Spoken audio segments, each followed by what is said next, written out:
Ladies and gentlemen, what's going on? This is Owen Knight, the working team captain, and I'm here live with CCP Podcasting. So, whatever you're doing, stop what you're doing, hit the like button, and tune in. If you don't like our opinion, who cares? If you like our opinion, like, share, and follow. And just remember, all work is easy work. Now, get your lazy ass up and get to work.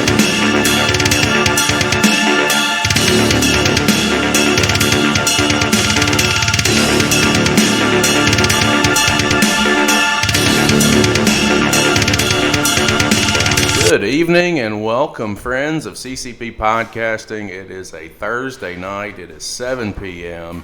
That means it's Wrestling Spotlight. I am Chris Page, and that handsome bearded gentleman beneath me, that is John the Beast Cable. What is happening, my man? Happy Thursday. I hope you're feeling better. Better is subjective, but yeah, better than I was the other day for sure. Well, I'm feeling a little naked tonight, John. I'm not going to lie. I don't see how. You got both of your belts and the Golden Girls. You're as good as a gold.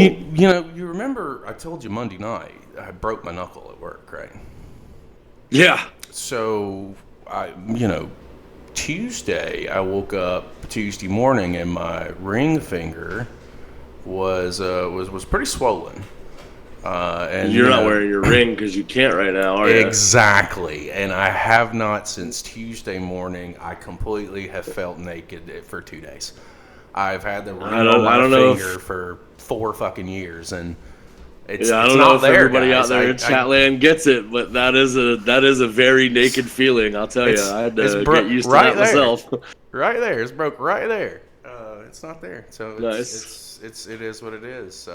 First of all, let's go. Well, Chad, welcome to the Naked Page show today. This is going to be fun. It'll be great. Tootie, shout out. I see you in chat. Cat Jones, I see you in chat. And I know we've got several other people that will be joining us here in just a little bit. If nakedness is where it's at right now. John, let's go ahead and get some plugs out of the way. What about it? Yeah, let's do it. Plug away. Well, first of all, we got a tremendous show tonight, and we're going to get there here in just a few minutes. Before we do, let me run through the other things that we've got moving and shaking here on our channel. Not only here, but elsewhere. Skrilla the Great. Friend of the show, Beyond the Bell, Deep South Wrestling champion for over a year now. He's going to be here with us tomorrow night, 7 p.m. Tomorrow night, yeah. Tomorrow night. Friday night. The state of Georgia is taking over our Twitch special show on Friday. We don't normally do Friday shows, but this week we've got a special one on board. So, you guys join us tomorrow night at 7. And I know Lexi will be here. Hi, Lexi. We see you in chat. Shout out Devil and Knight. See you in chat as well, brother. Skrilla, it's going to be a good show. That dude's awesome. We have not... I don't think there's been a week that's gone by since he and I first started chatting that we don't conversate in some form or fashion. Dude's fucking awesome. March, it's coming to an end, guys. So if you haven't already, go head on over to the YouTube page. Look under the podcasting section. You'll find all of our Beyond the Bells that we've already released, 7 in total with, another, as it stands right now, 16 on the list to get done. We released the Beast Man last Friday. If you haven't listened to the Travis Orndorff show, man, I really suggest you guys go back and do it. I know it's a long one, but it's very powerful, and there's a lot of meaning behind it. Angus Dacey kicked off the month. But tomorrow, dropping, it's going to be a little violent. The Violent Gentleman Society's own Violent Gentleman, Tommy Jackson from the UK. We're going to be premiering his Beyond the Bell. Such a great dude. And a tremendous mind for the business. John, what can you remember back when we talked to Tommy? I absolutely can. It was a great conversation. We had a good time. And like you said, he's got a great mind for the business, the way he looks at the way the industry functions and what we could do with it to make it a better place for not just the promotions, but the workers themselves and the fans too. Like he's got an all-around attitude that's suited well for the business, and I enjoyed talking to him. Shout out to Mr. Bishop from Australia, brother. I hope you're doing well. We'll be talking to you very, very soon. But yeah, Tommy ends the month of March. April's fucking loaded. We've got Owen Knight that's going to kick off our month of April. His spotlight will drop Monday, and his Beyond the Bell will drop next Friday. Matt Sigmund is going to be in the house. 4-time NWA World Tag Team Champions, part of the Heat Seekers. We had a fantastic conversation with him. It'll drop on the 12th. On the 19th, Emily Taylor, Reality of Wrestling. I almost said Riot City again, John. Reality of Wrestling's Emily Taylor. We had her live. We had a great conversation with her on an anniversary, John. I don't know if you saw that on Twitter. We talked to her on an anniversary of her getting into the business. It was a solid show, great interview. We end the month of April with Cha-Cha Charlie. I am super excited to talk to him. He's coming from Coastal Championship Wrestling here in our home state of Florida.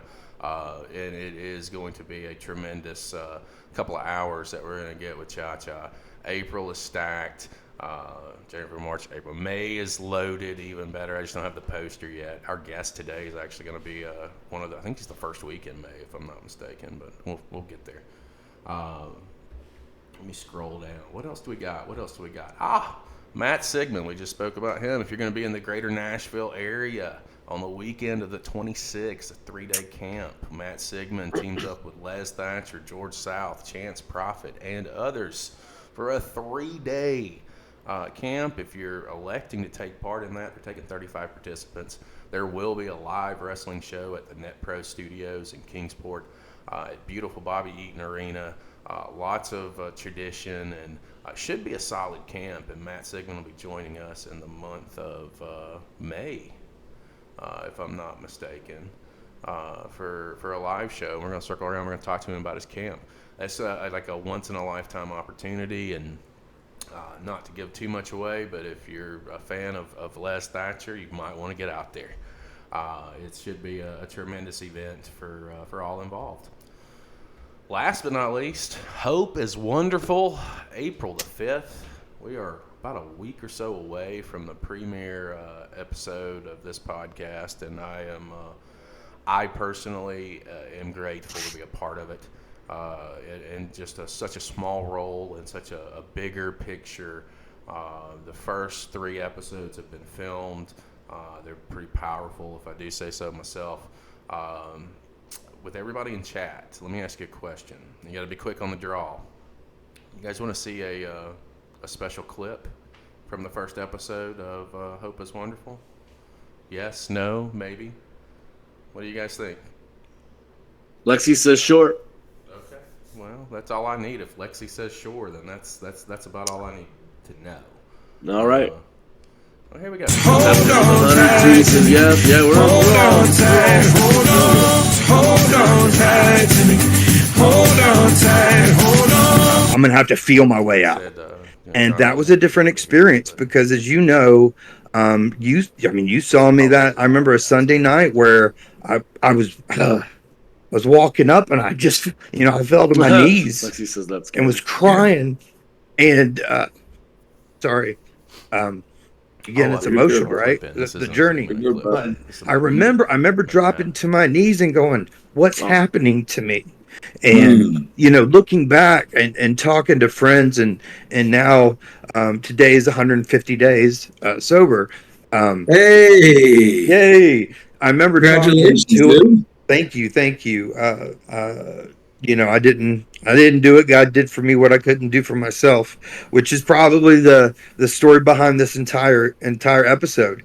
But I remember talking to my friend, this was probably a couple months ago, and he heard me talking about my feelings, and he stopped and he's like, if I didn't know it was you, I wouldn't believe it because you had no feelings. You were the one that said, pick up your bootstraps. You're the one that when I would express these feelings, you would shut them down. And so over that year or so of time with you, that layer that I peeled back was all this stuff I had made a foundation for my life with. I can work through this. I can figure this out until I started feeling it and going, I can't logic my way out of this. I can't logic my way out of these tears. I can't logic my way out of this trauma. I have to feel it. There you go. That's a little quick snippet, a little clip of episode 1. We'll be doing little clip drops here on the channel over the next week or so. leading into what we hope to be a solid podcast. John, you were a part of the Beyond the Bell. You were there, and we were privy to things that he'd never told anybody before, and it's just a powerful situation. I just am very grateful that we got to become involved with Travis and get this off the ground. I think this is a much needed platform thing. Like, people need to have a place to talk about the things that he's talking about on his show. And for us to be able to provide that space for that and to give an audience to that and to let people see what's going on with others so that they know that they're not alone in their own struggles. I know we all have them. And a lot of times we feel very, very alone in that. And to have a platform like this that we can share stories like these is something that I did not expect us to be a part of, but I'm very grateful that we are. I'm glad that we can partner up with him and work on that show. Oh yeah, shows 1, 2, and 3 have already shot. I know that I wasn't happy with the graphics and shit like that. That will be fixed. It just won't be fixed in the first 3 weeks. Page must fix. Hey, that seems to be a thing, right? Well, listen, that's all of our shields. That's all of our plugs. Let's get to why we're here. We are here tonight. We've got a very special spotlight. John, this is the first time that you've done a live spotlight with me, with a special guest. Eric Larry Steele was on with me and Beastman several weeks ago. It's very professional wrestling. Let's go back to our initial. It brings people together. And our gentleman tonight that's coming in and joining us, trained by AR Fox out up in Atlanta, is prominent throughout the Georgia scene as well as across the United States. And as we'll find out here tonight, maybe there's some international stuff. He's a future guest on Beyond the Bell. You may have seen him a little bit on AEW. You may have seen him in Game Changer Wrestling. If you haven't seen him on the independent scene, maybe you've seen him in that spotlight, if you will. Ladies and gentlemen, welcome to the show, the one, the only, Mr. Rico Gonzalez. How are you, man? Yo, I am all over the place, but we're finally here. We finally made it. I'm ready to go, brother. Yeah, I appreciate you hanging tight for like 10 fucking minutes. I didn't expect for that to be a thing, but it is what it is. You're life, man. You're eventually going to get your camera in one spot, so that right. I'm trying to fit. We just figure it out as we go. He fits right into the show. Look at that. Yeah. He was meant to be here all along. It's professional wrestling, brother. We just figure it out as we go. That's it. It has a way of bringing people together. We're really ecstatic to have you on. I was fucking taken aback when you asked to do the live show. I've never had somebody ask to do a live show. Well, sure. We can make that happen. Like, we had talked about doing live shows as the next kind of evolution with talent. Obviously, we do live shows every week, but with talent. And had the Beastman on, and that kind of opened some doors for some other things. But stoked to have you here, man. How's life up in the Georgia area? Always great, man. I'm ready for summer though. It's I'm not a cold weather person, so I'm ready to go. Just be outdoors. I usually like doing my podcast outdoors, but it's getting a little chilly out there now. You could tell he's from Georgia and not Florida. Yeah. I don't envy the weather up there at all. I was in Atlanta for probably 2 years, from moving up from Florida. And the first year I was there was like fucking snow, and I hadn't seen snow in 20 years. It was the whole. I was in Buckhead. Buckhead shut down because of snow. It was ridiculous. Probably the whole city. No, I'm glad. No, if we see snow down here, the state shuts down. So we get it. It's fine. Take time.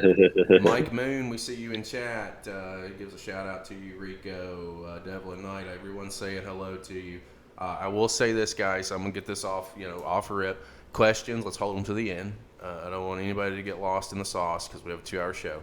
I want to be able to get as much in as we can, especially when it comes to questions that you guys may have.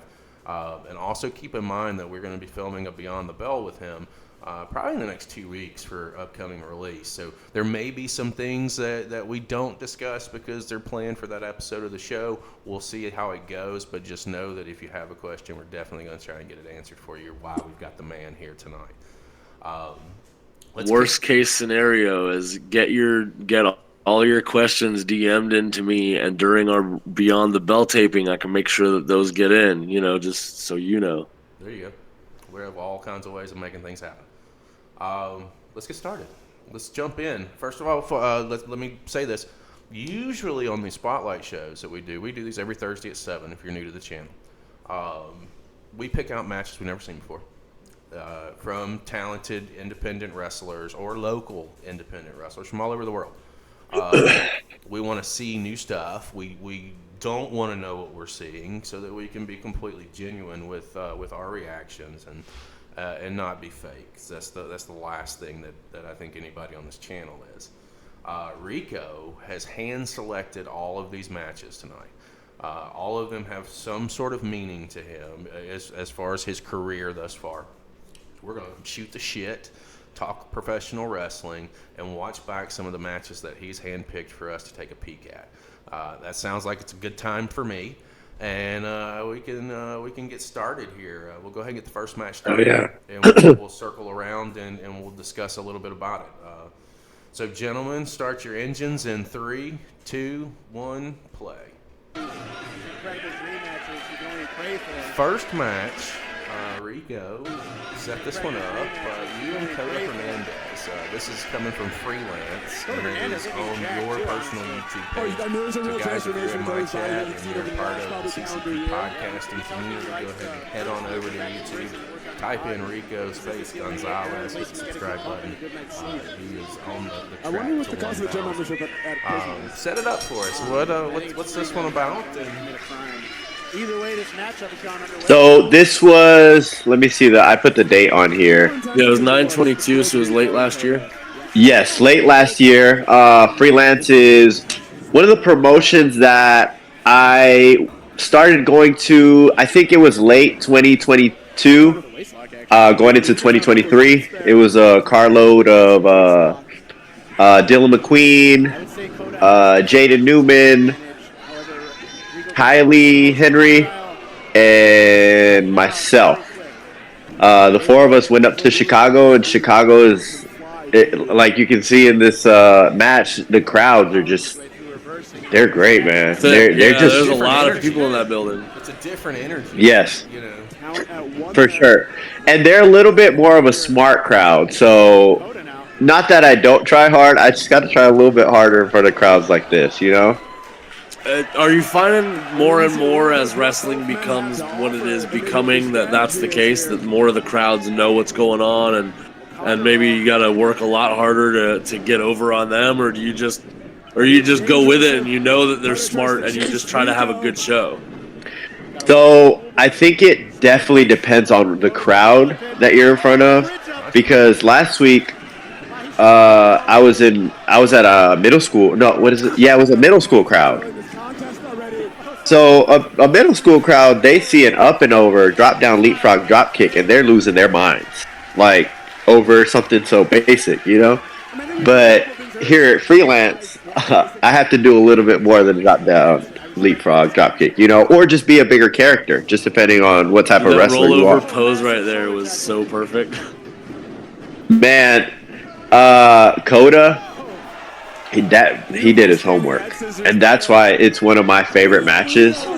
As you can see right now, I'm like, there's matches I can definitely look at and tell that I'm feeling myself, and this is one of those. That's the beautiful thing, man. Like you're out. And I attribute that to that's Koda. When I came in, he knew. He knew what you could do, and he knew how to accentuate the positives, is the way it looks. Kind of what I dig about he almost snuck you there. What I dig about these spotlights, man, is not only is it showcasing you, and I tell people all the time, it's showcasing other people, and other people that we may not have seen. So it's kind of eye-opening the whole way around. I've seen some stuff that I haven't seen, like I said, we haven't seen Heartbreak. I've seen that connect once or twice. Hernandez. Koda is looking. Koda's trying to park the Red Sea. It's a very safe suicide of there. Yes. He was not about to commit 100 on that. It was effective, but he took that real safe. For sure. We did get into like the, what is it, second or third row there. Oh yeah, no doubt. You went into the crowd, that's for sure. Yeah. Do you find yourself preferring to have the crowds closer to the ring like this one right here, or do you like them to be a little further away to give you room? No, I love this closer crowd. I love just being in the middle of it. It's more personal. It's more like they're right on you. They can see exactly what you're doing. It's a little nerve-wracking if you like mess up because they're right there to see your mess up right in front. But I mean, you could just interact more. You're more in it. Like I've had the opportunity and the blessing to be in front of like an AEW crowd where I felt like energy. It it was noise obviously, but it was more of an energy. But this is more like you're right there with them. You know, it's so much more personable, and it's what's the biggest difference between indie wrestling and TV wrestling is just how much more connected and how much more personable it is. Is it your birthday here? Did he get you a birthday present? What's going on here? No, so this is the camera guy's birthday, and he had a gift ready for him under the ring during the match. So he comes up to me and he tells me, "Hey, just settle down for a minute." And I'm like, "Okay." So he pulls this gift bag out, and I'm like, "Oh shit, I'm in trouble." Like he's about to pull out thumbtacks, or I don't know. I thought he was like, bad is gonna happen right here. I really thought he was fucking with me. Like we didn't call this, or this wasn't planned at all. And I was like, "Oh my god, what is about to happen?" I was so scared in that moment.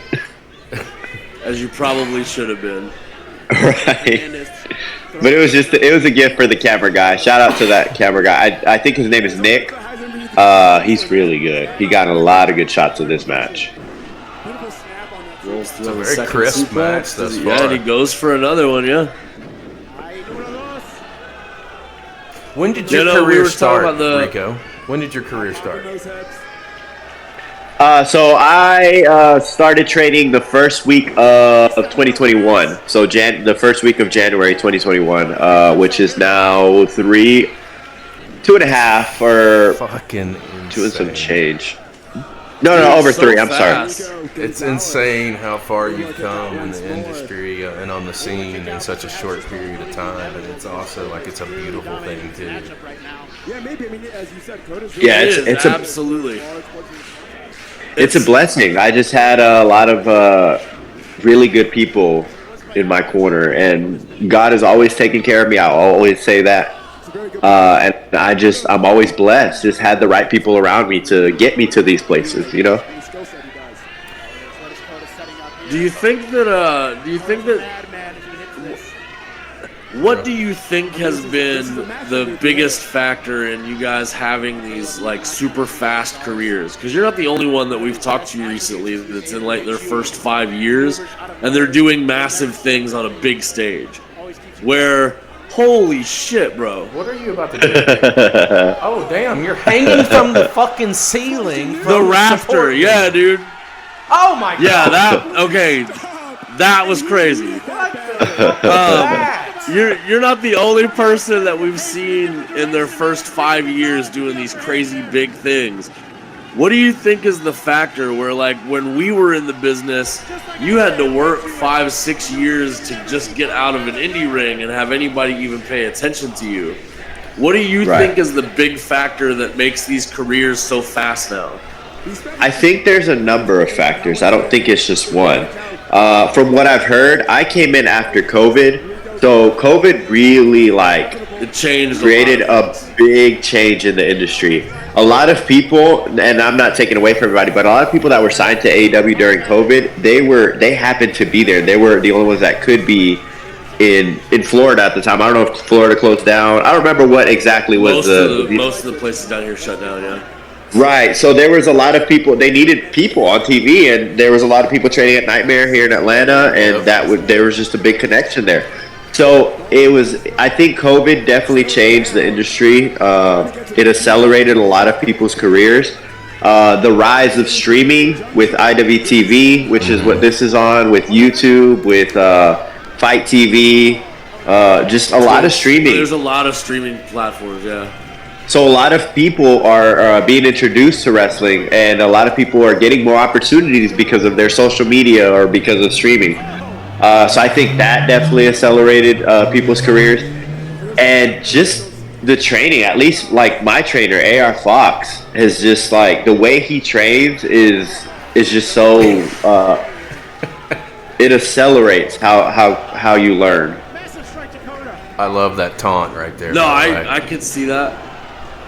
Yeah, that flip over and pose thing with your chin on your head, dude, that is absolutely like a big fuck you to your opponent. Yeah. I don't remember how that came up or how that came around, but he definitely was adamant about me doing that a couple times in the match. Well, I've seen it twice, and it didn't get older the second time. It was still great. Right. So, ooh, setting him up here, John. I think you're a couple of seconds ahead of me. Yeah. Dropkick to the head of Hernandez. Near like guard. Oh, just a 2 count. Yeah. This is the beauty of watching a match a few months later, because now I'm looking at it. Now I'm like, I can see it as a fan's point of view a little bit more than had it been a couple of days, and I would have been like nitpicking everything and just shitting on myself for what I didn't do or what I could have done better. But now I could just watch it as a fan. I'm enjoying this match. Well, here's the thing. It is solid so crowd's- far. You guys have a great chemistry. Crowd's invested, and ultimately as a performer, I mean, you and I have kind of been chatting back and forth for 3 or 4 weeks now, and Rico gets it right back. the industry is so much different now than where it was 20 years ago, 24 years ago, give or take.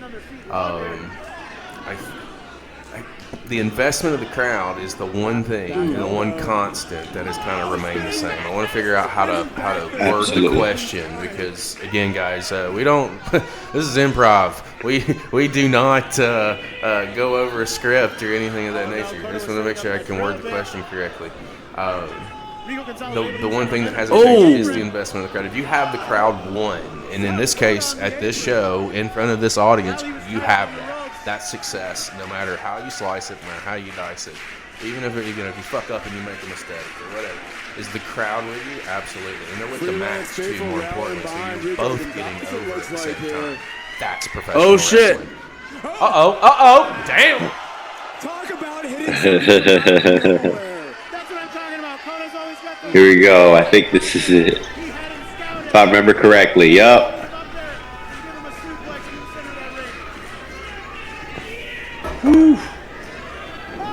I do want to tell you this, Rico. You popped the chat on more than one occasion with some of the moves in this match. Oh, nice. The rafter flow. That was the shit, dude. That was insane. Bro, that got crazy traction on Twitter as soon as it was posted. Let me ask you this. Is no that one doubt. of those situations where moment. Is that one of those situations where you get to the venue and you see how the ring's set up and you see the rafter there and you're like, I think I can swing from that. So yes, and most of the time yes, but this I won't even take credit for. This was all Koda. Koda definitely studied me. He knew everything that I did. As soon as I came in, he said, I have this idea, I have that idea. The first thing he presented to me was this rafter. Can you do something off of it?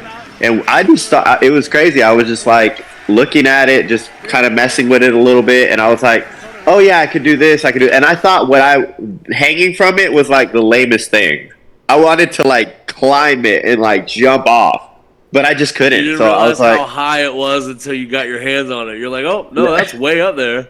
right. And I was like, they'll think it's cool, but it won't be really cool. I didn't expect that reaction that I got. Oh, dude, yeah, no, that was an insane spot. My first thing after I saw, seeing it now, was hush. That's the big boy. Was number one were you okay because of how you landed, right? Like it's just one of those things that's You came down back first over the top rope. That was crazy. And then Right. So no, go ahead. Go for it. Go ahead.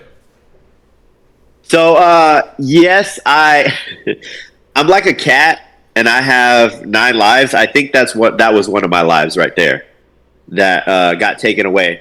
I always land on my feet somehow, but you'll see in another one of my matches here what that move was supposed to be, because it wasn't supposed to be that.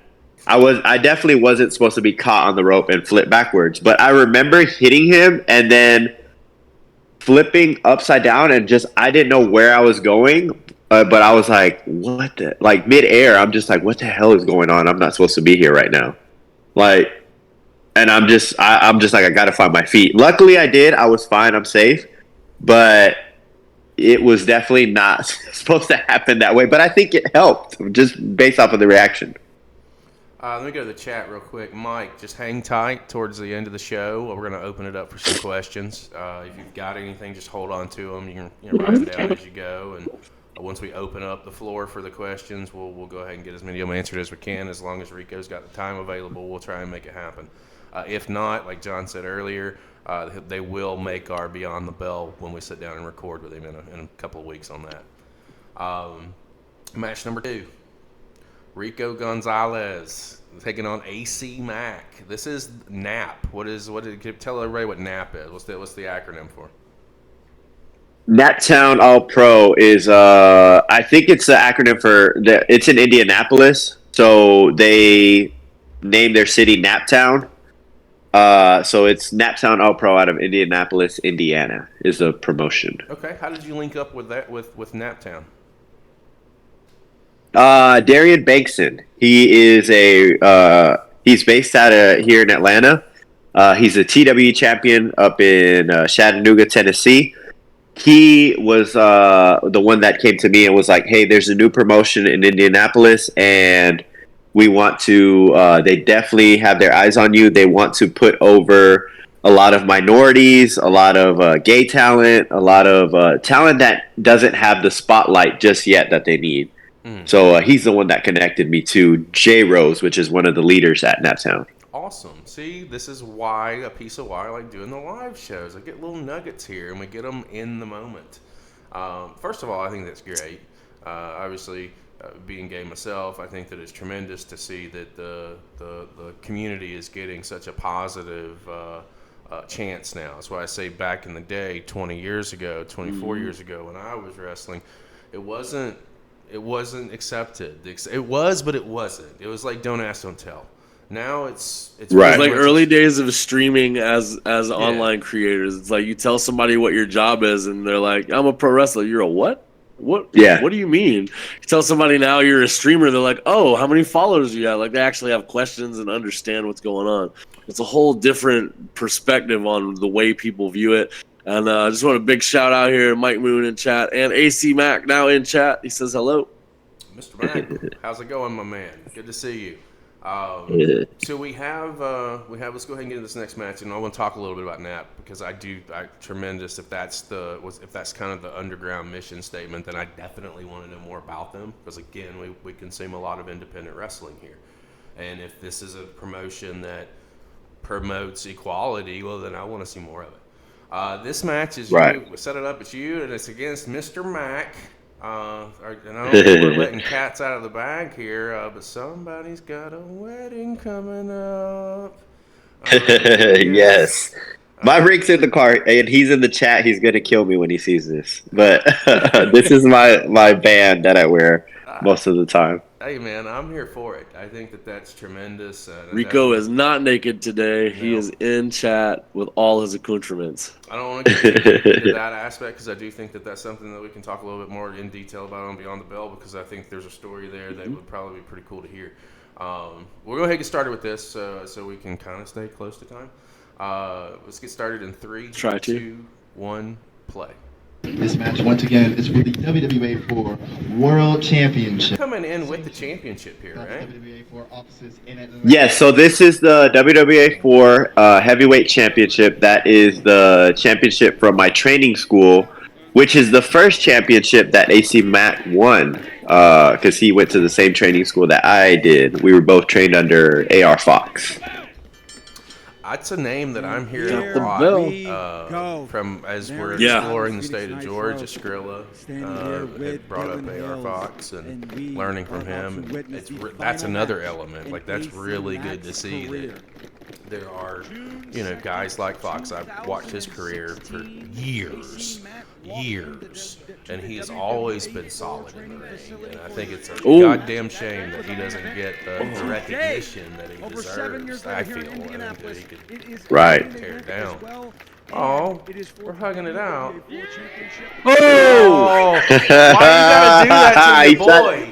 He tried to get me. He tried to get me right from the start, man. Why you gotta be like that? Hey, I applaud the effort. The trust issues inherent in this ring right now. There's no trust issue. We know who the heel and the baby face is here. There's no getting around it. Oh, and catches you. When you sent me the links for the matches, I was nice sequence there. I didn't at the time. I didn't know. Oh yeah, I did because I think I started looking at your social after we talked about Owen for a minute. Owen Knight, shout out to you, sir. But at the time, I didn't know that this was your soon-to-be husband. It was when I looked at the Instagram and I saw the cute picture of you proposing, and I was like, oh, damn, now here we go. This is probably what brought you together. But now he's in here trying to waylay you and take your championship away. Right. Go behind. He sure is that. I hope he's watching this. I don't think he has watched this match back because if I've developed this thing where I can't, I don't like watching my matches, but I think he's had it for a while. And I don't think he ever watched this match back. And this is actually his last match, his last professional wrestling match. Oh, okay. Well, I want to talk to him. If his career's winding Dude, I love the way you do that arm drag. That is so classy, and I don't think I've ever seen anybody quite get that high on him. That is some hella talent. I appreciate that, man. I love your reactions as we're talking, and you're just like, ooh, like. I am doing everything I can do not to go right into play-by-play. Holy shit! Right off the corner you go, down the apron, off the fucking side of the ring, and to the concrete. Yes, and it was a hot day that day. Oh my god. Yeah, that asphalt cannot feel good. No, not at all. We were definitely feeling it. Clocked you right in the jaw there. That is not the surface that I'm trying to come out of the ring to. I'm just saying. Right. Uh-oh. Somebody's chair is gonna take a beating here. I've seen him win the world. No, he's going around the world. Yep. Full head of steam. Oh, but you got his ass. He tried to go around the world. Oh, yeah, you did. You went under the ring. What just happened? I'm a little tricky. I learned a couple tricks on him. I think we lost Rico. I didn't get a good. He's like, you ain't catching me like that, boss. Here we go. Come and get me. Oh wait, no, he's right there. Oh, Into the post. There's your receipt from the opening moment. In the head of AC. Take control. This is definitely one of those. I'm like, what on earth did we do? I don't remember exactly everything that happened in this match. I remember big moments, but I don't remember everything. Now you're going around the world. Here we go. He plays this game of chess better than anybody. Oh, god damn. I love it. Yeah, he definitely, we talk about this a couple times after that. I definitely kicked the shit out of him. And he kicked me right back. Oh, God! AC Mack delivers. You still got teeth after that? Are those real? Or are those Like a porcelain? sniper with that foot. Rico able to pop that shoulder up. God, This man is. There, not just me, but there's so many people that have said it. I think everybody that has seen AC Mack knows how good AC Mack is, except for AC Mack. Well, we're always our worst critics, literally, right? I was about to go there. We're our worst critics. I always have been. Always will be. Yeah, he's so good. And you'll see this right now. He's so snappy, so precise. Dude, him catching you with that super kick coming off of the rope, that was dead ass like accuracy right there. He got your ass. Pinpoint. And it hurt too. But that was a little receipt for the kick I had just given him. I mean, it happens. Ooh. It's like, Now he's just toying with you. Oh, catching the strike there. What are you doing? I wonder if we're going to see Rico pull some more trickery of his own here. I have no doubt. I think the rest of this match is going to be just fuckery from end to end. Ooh.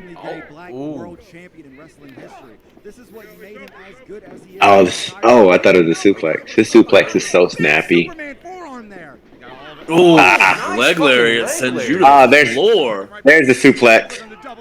Ooh. Oh. And drop him right on his head. So snappy. I'm so jealous of that suplex. He's got a real psychological edge when he's in the ring. For sure. His favorite wrestler of all time is The Rock. But I think in ring, his guy is Triple H. So he's very psychological. I can see that. Well, what about you? Who would you say that you're more?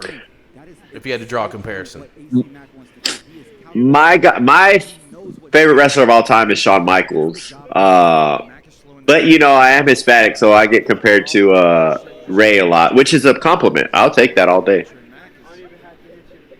I mean, if I could get compared to Ray, that would be like I could die happy. Absolutely.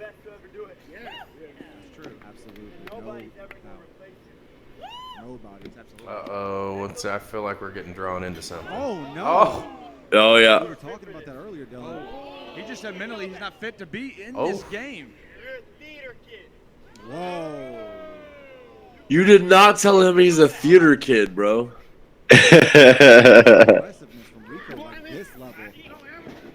Oh, I think you're trying to draw the ire so he makes a mistake. Superman punch there. Yep, Another and he one. did. Those are quick, too. Maybe gotten in the head of AC. Oh, had it scouted, did Rico? Oh my God. Ooh, I love it. Dude, I fully expected you to pull the pose there, but no, you popped him right in the mouth. Not today. No pose today. No pose today. He said, I got serious business to attend to this up in here. match. What the hell? What did we miss? He kicked the shit out of me. What you mean? Well, you kicked the shit out of him, too.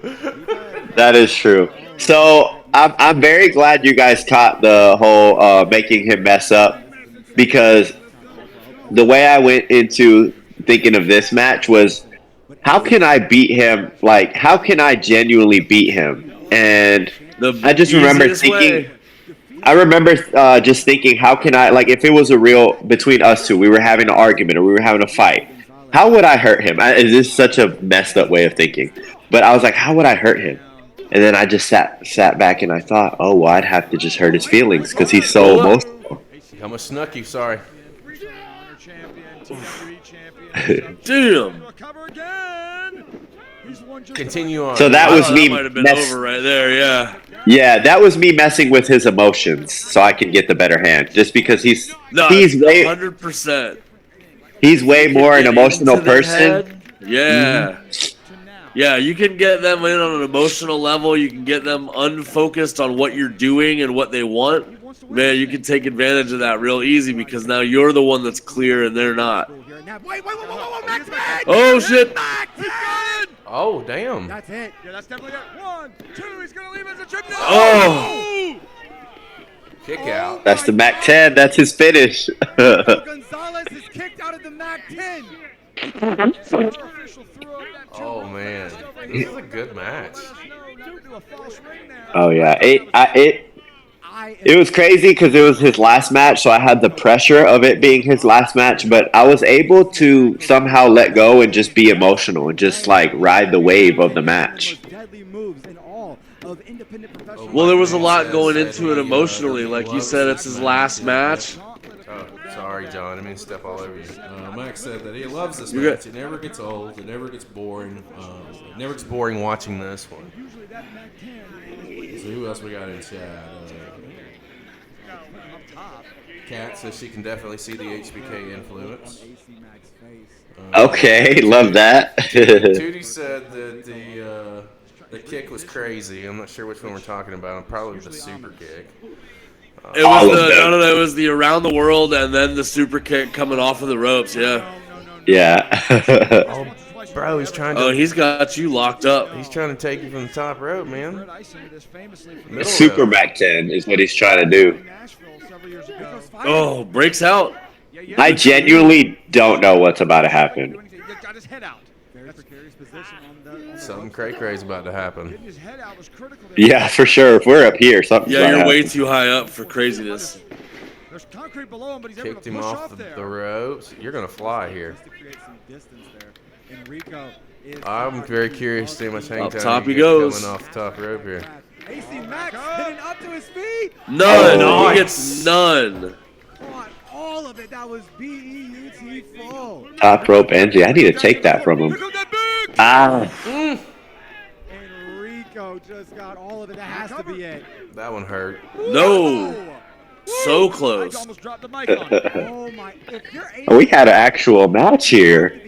We got time. Bro. to stay down. I almost tossed the mic on the ground, made my way to the ring to celebrate with the new champ. I like the sell here by Mack. That was it. You can, like, if the camera was around on the other side of the ring, picking up the facials, Yeah. he's got to be in that position of what the fuck do I have to do here? What do Yeah. I have to do? Yeah.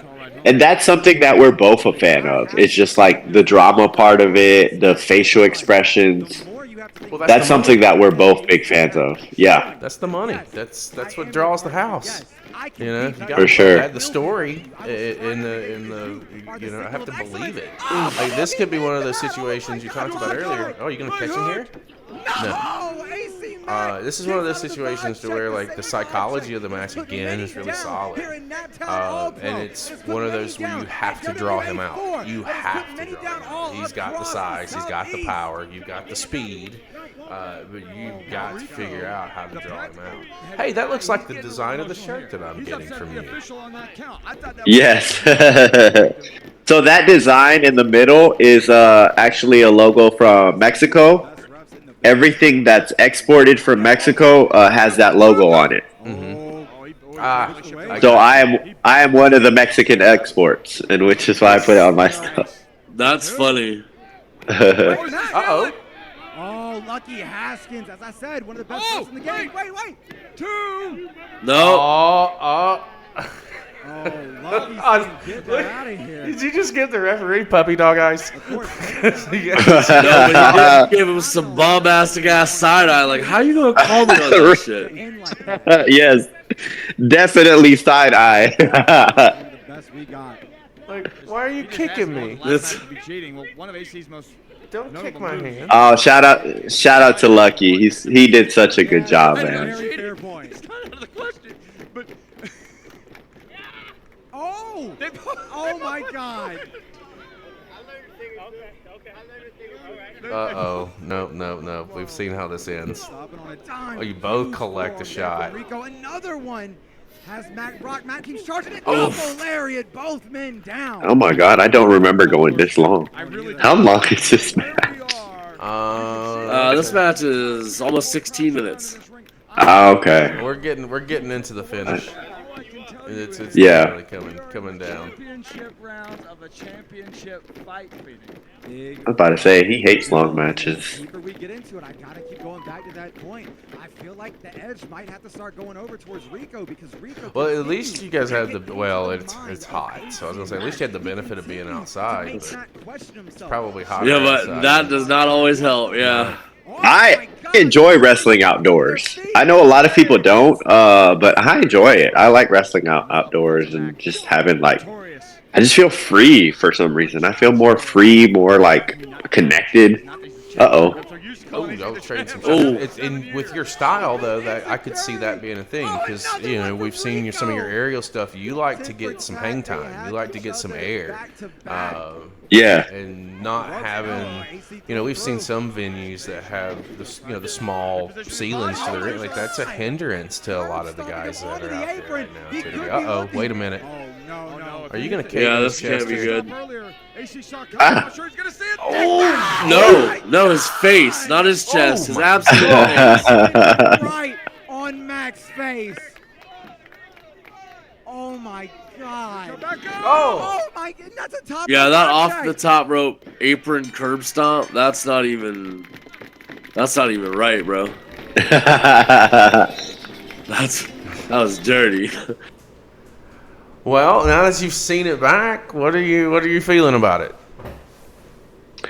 I feel like it was better than what I remember. I definitely do. I saw some things that I'm like, I wouldn't do that now or whatever. But it's also one of those where it's like, it doesn't matter, as long as he enjoyed it. That was my job that day, was have a match with him that he enjoyed, that he was proud of, that he could say, this is my last match. Absolutely, and you guys delivered there. That was a good one. This is what I like about a lot of this stuff is seeing it for the first time and reacting to it for the first time. And having you here is a whole nother layer to the onion, if you will.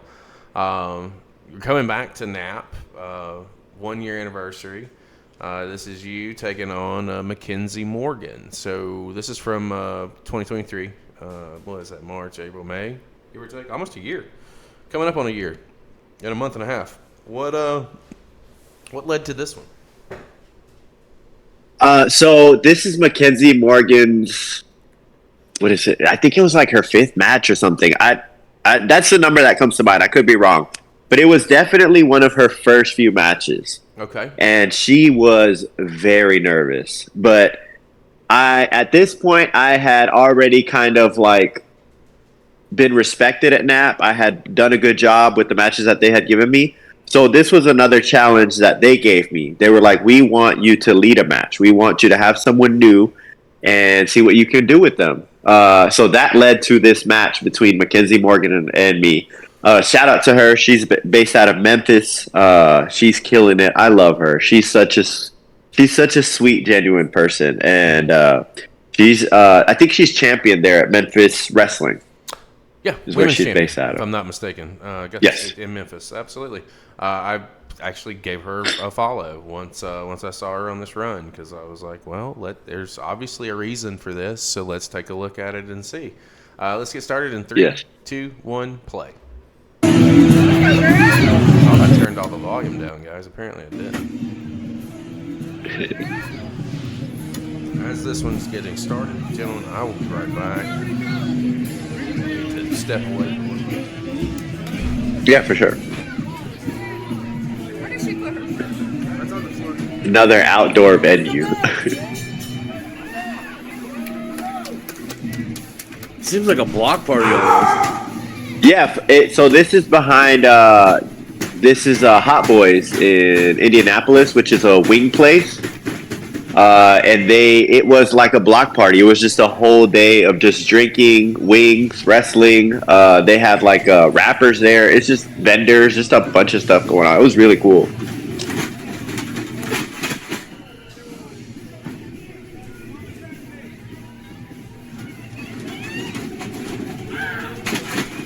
Oh yeah, I watched this match and I'm more so watching her and I'm just very proud, very happy of how she just very she just killed it. The one advice that I think I'd give, and you said this is one of her really early matches. The one advice I think I'd give is like all of the moves are very crisp, they're all clean, but the natural feel of them, like it's supposed to look like a fight, not a sparring fight. So like I got you. The feeling, you know, and I'm sure by now that she's already got that underhand and like she's already doing that. So you know, I'll leave that to myself. But yeah, everything is crisp, it's all clean, it just feel natural, like feel like it's what you would do. Yeah, that's definitely something that comes with time. And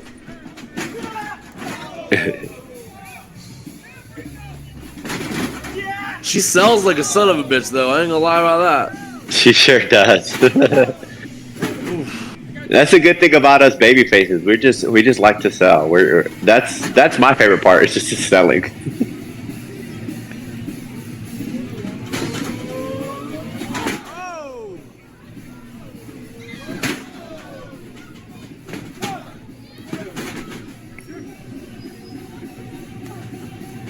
I like that little kick from the floor. She's like, oh yeah? Well, fuck you too. Right. And it caught me off guard, too. I was like, oh, that's what we're doing. Okay.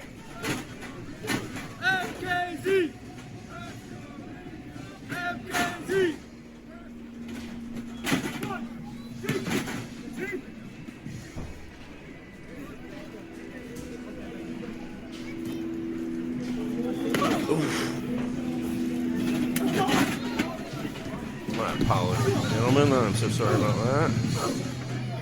Are you good, brother? That's what sucks when your better half don't know how to cook. You gotta show me something. Okay.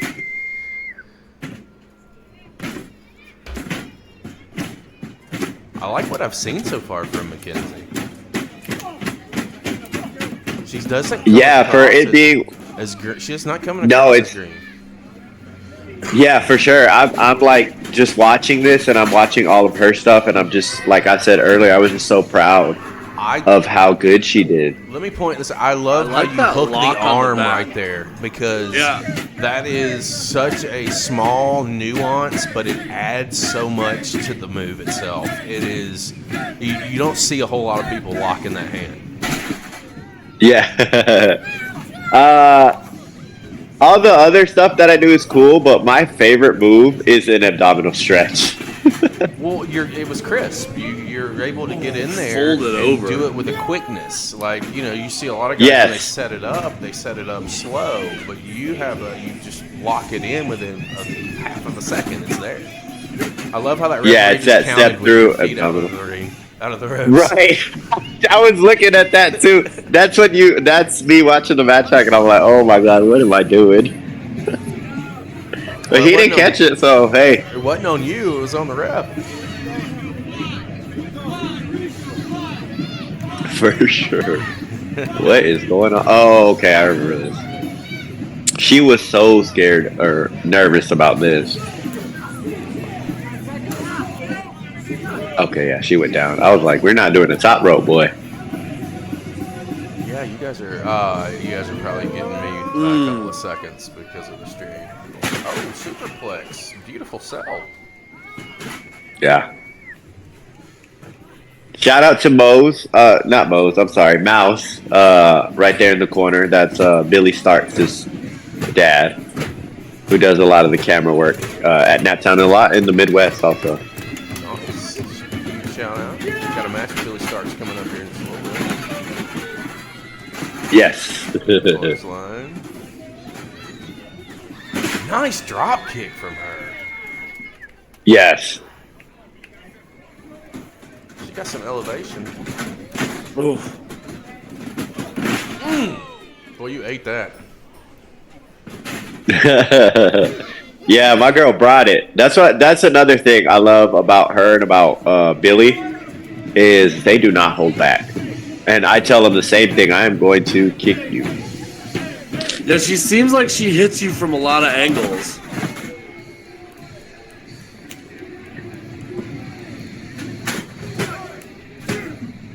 Oh, Bailey to belly. Two count.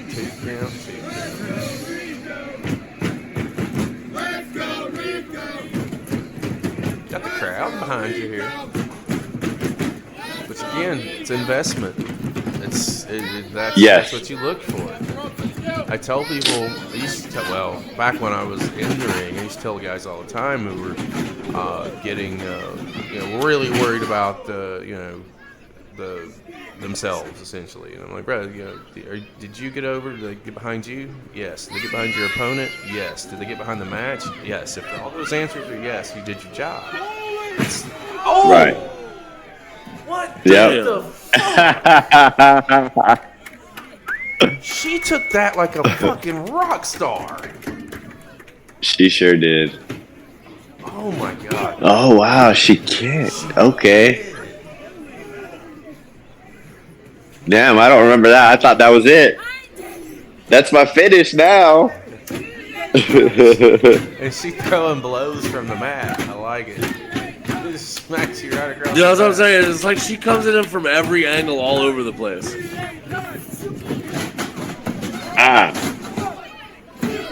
Oh, 2 count.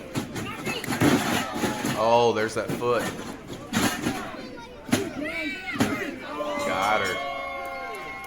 Yep. You guys did a lot in about 6 or 7 minutes.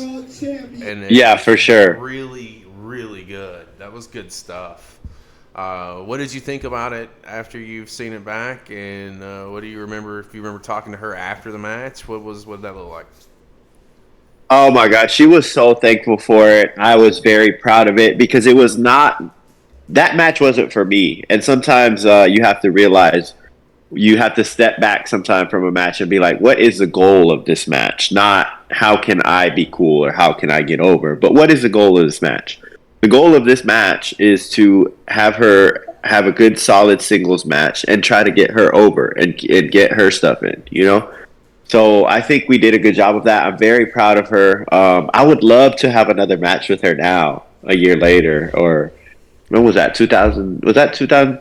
Was that 2022 or 2023? Hang on 1 second. I can tell you. 2023 is 5. 2023. Okay, so I would love to have a match with her now a year later. That's crazy. That feels like it was 3-4 years ago. Yeah, no, you're coming up on a 1-year anniversary with that, and that's what's Yeah, so like wild. a year, is, yeah. Here's we talked to so many people. I had Naja on last week. I talked to him for an upcoming show, and as well as some other younger talent that's coming up out of Georgia, and it's so. To me, like Deion Summers. I'm trying to put him out there or anything, but Deion Summers. I was chatting with him today actually, and I told him I was like, what I find, what I enjoy about this.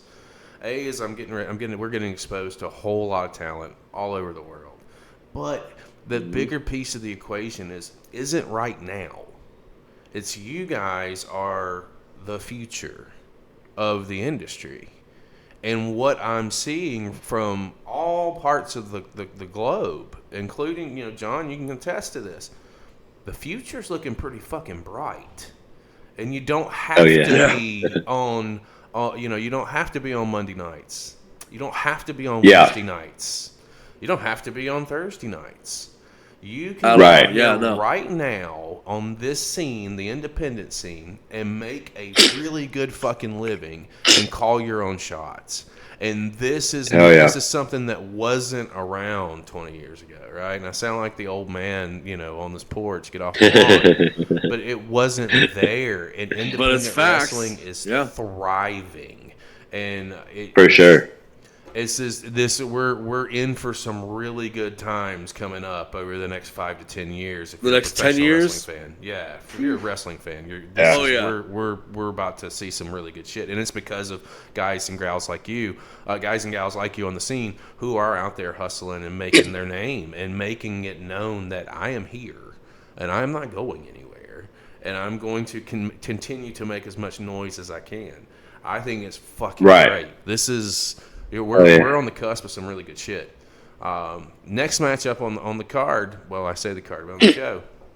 Wasted Youth taking on the Heartbreak. Oh man, this is the 6-man tag, and I believe this has got it's Brogan Finley. Isn't that Fitz son? Yes, that is Fitz' son. He's NXT right now. A lot of He is in NXT. a lot of tremendous things happening here. Let's set this one up. Where are we at? This is Garden State, if I'm not mistaken. This is Garden State out of New Jersey. I couldn't tell you the city. I have no idea, but it is in New Jersey. This is I think it was their second or third show. And this was the first time. Okay. And this is the first time that that Brogan, Hunter, and me tagged, and it's the inception of what we became as trios, the Heartbreak Killers. The Heartbreak Killers. I love it. We'll go ahead and get started. You guys are taking on Wasted Youth. Let's make this happen in 3, 2, 1, play. Introducing first in the corner to my left, from the Dirty South, weighing in a combined weight of... You're already trying to get in somebody's face. Look at you.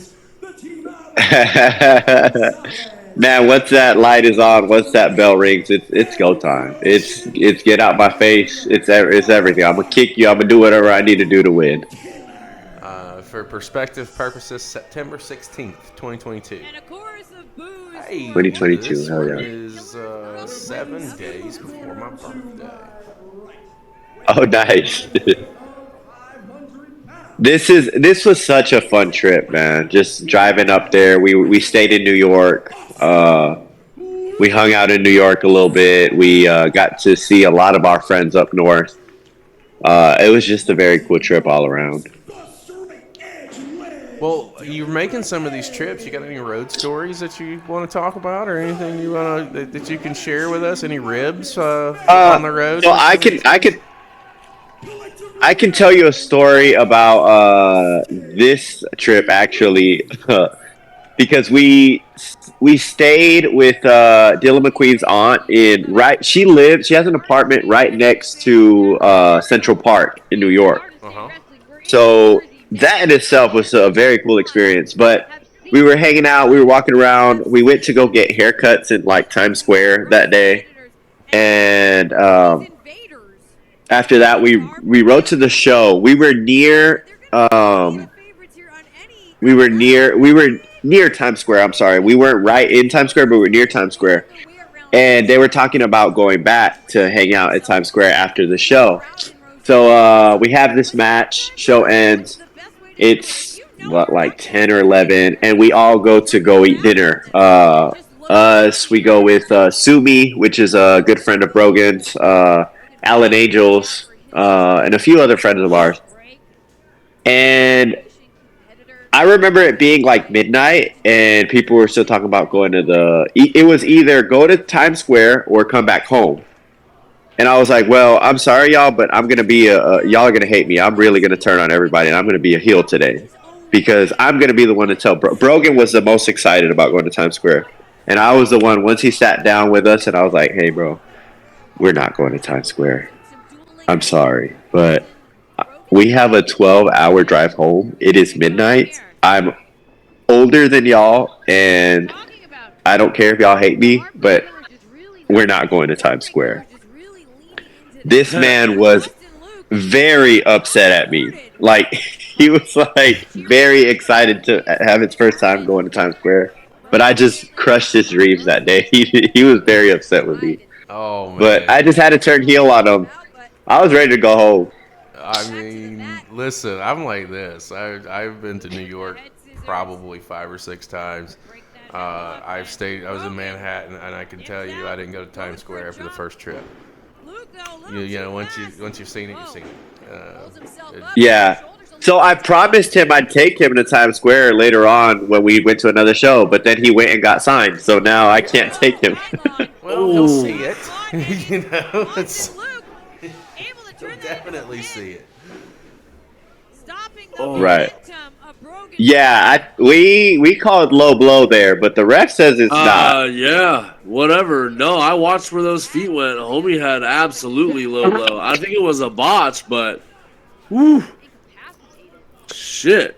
It was definitely some miscommunication, but we just had to keep playing. I was like, we won. That's all I could say. We won.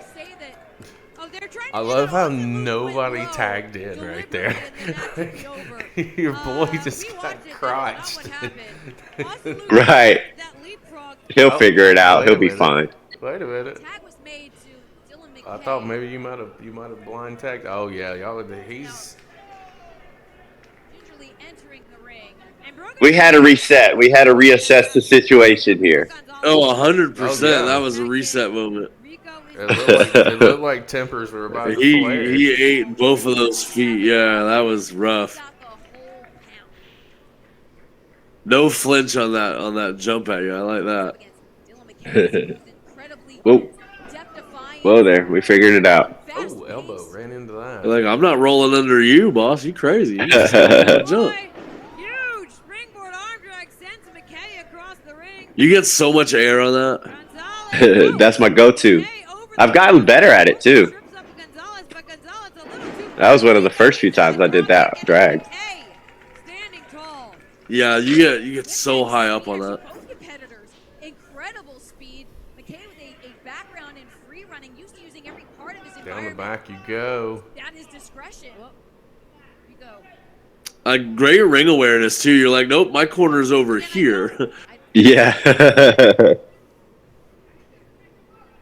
Wasted youth. Now they are ambitious, but they're not cheating. We're watching. Wrestling up north in the Northeast is very different also.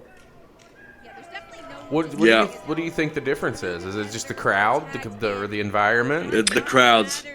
The crowd is similar to Chicago, and they're more of like a smart crowd, so they're a little more in on what's going on. I think they're just what's the word here? They're used to very high level wrestling, so you have to bring it when you're up there. I mean, look at the places around there. New York City, Chicago, there's a few other, like, there's a lot, Baltimore, there's a lot of big cities for wrestling history. Yeah, for sure.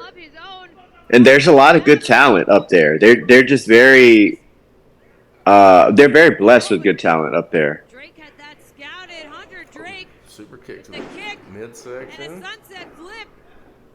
Yeah, your partner here has really good like awareness of what his opponent is doing.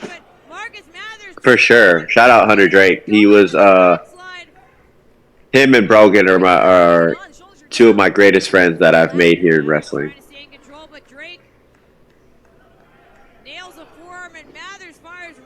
How much when you're out on the scene right now, are you looking for single? You looking for tags? Because I see a lot of match announcements coming out with you, and it's kind of a mixed bag. You got a little bit of both. Yeah, so if I'm being completely honest, I love singles. Like, everything else to me is I haven't figured it out yet. Like, as far as putting stuff together, making it flow well. A singles, I'm game all day. I'm good. Like, obviously I still have a lot to learn, but it's just something that I've kind of gotten down a little bit, you know. But when it comes to like putting a match like this together, I'm out. Like, they got that. Y'all tell me what I need to do and where I need to come in. Tagging is a very different monster. It is. For sure. Oh, trifecta super kicks right there. Yeah, that was rough for you guys. This is gonna be rough too. Oh, referee out. Triple. You always have that one asshole that doesn't get out of the way. Right. And then wants to pitch a fit about It's getting me. nailed. I'm that guy. You're like, I'm not getting up. I'm not. I'll take it. It's fine. With all three members of the Heartbreak Killers. Oh, those chops. In the ring. Brogan Finley able to wriggle his way out, and I don't know if they did. Nice. I was wondering if we were going to see a receipt there for a second. Sending Dyln McKay Line tag. and Austin Luke Hot tag. Now Rico Gonzalez. Here we go. Oh, got me. Up and over. Got his ass. Nailed it. Oh, And then there's a yeah. stomp. The apron for Marcus Mathers. And now Brogan tossing Oh. Mathers several. Fuck out of here. Get him out of here. Stand. There you go. See, my friends, that's what happens when you fuck around. You find out. That's exactly what happens. Right. You get thrown into the 5th row, buddy. And the official trying to maintain some semblance of order here. Yeah, good luck with that Cat one. Jones causing No chairs way. bowling. Bringing Marcus Mathers back into the ring. He landed a strike on that one, I think. My bad. Gives a shout out to Vita Scott. It says, always nice hearing her on commentary. Yeah, shout out Veda. Veda. Yeah, I'll get it right. I'm from Alabama. You gotta give me a pass. You good, bro. Nah, he can't pronounce names for shit. What do you guys usually watch on a regular? Like what? So all right, so our deal is this. On Monday nights, we do what's called Inside the Indies. And essentially what that is it's a 7 p.m. show. We find a different independent full show that ranges in that 2.5 hour range. We don't watch anything on it. We just throw it on. And if it's good, it's awesome. It's great. If it's bad, then it is what it is. It's even better. You got to drink when you watch bad wrestling. It's so entertaining. We do. We've stumbled across some really good independent feds with the Monday night show. Riot City Wrestling out of Australia is a destination spot for us monthly. 100%. Like we watch every one of their shows come out. It's what is it called? Riot City Wrestling. Riot City Wrestling. I'll send it to you. Oh yeah. It's out of Adelaide. Okay, for sure. Hell yeah. Their stories are really good. Their talent is really good. Their training. Their training is so spot, dude. Oh wow. It doesn't stop. Oh yeah. We've looked at every. I mean, there's so many, man. I can't even narrow them all down. We've hit the UK with a couple of indie feds. Literally, we will just Google independent wrestling shows, and wherever it lands is where it lands. And even if it's bad wrestling, this is where John and I are a little different. There's gonna be one or two people that are on this show that we've never seen before, that are not going to be, that are going to be better than the rest, that we may want to take a peek at and look further into. Oh, okay. Thursday nights, this is our spotlight show. We were doing this on all kinds of, WWF wrestlers and WCW, et cetera, et cetera. Legends, history stuff, yeah. When we pivoted to the Beyond the Bell stuff, we just started using it as now a time to spotlight the guys that we're talking to, like Scott, like Owen.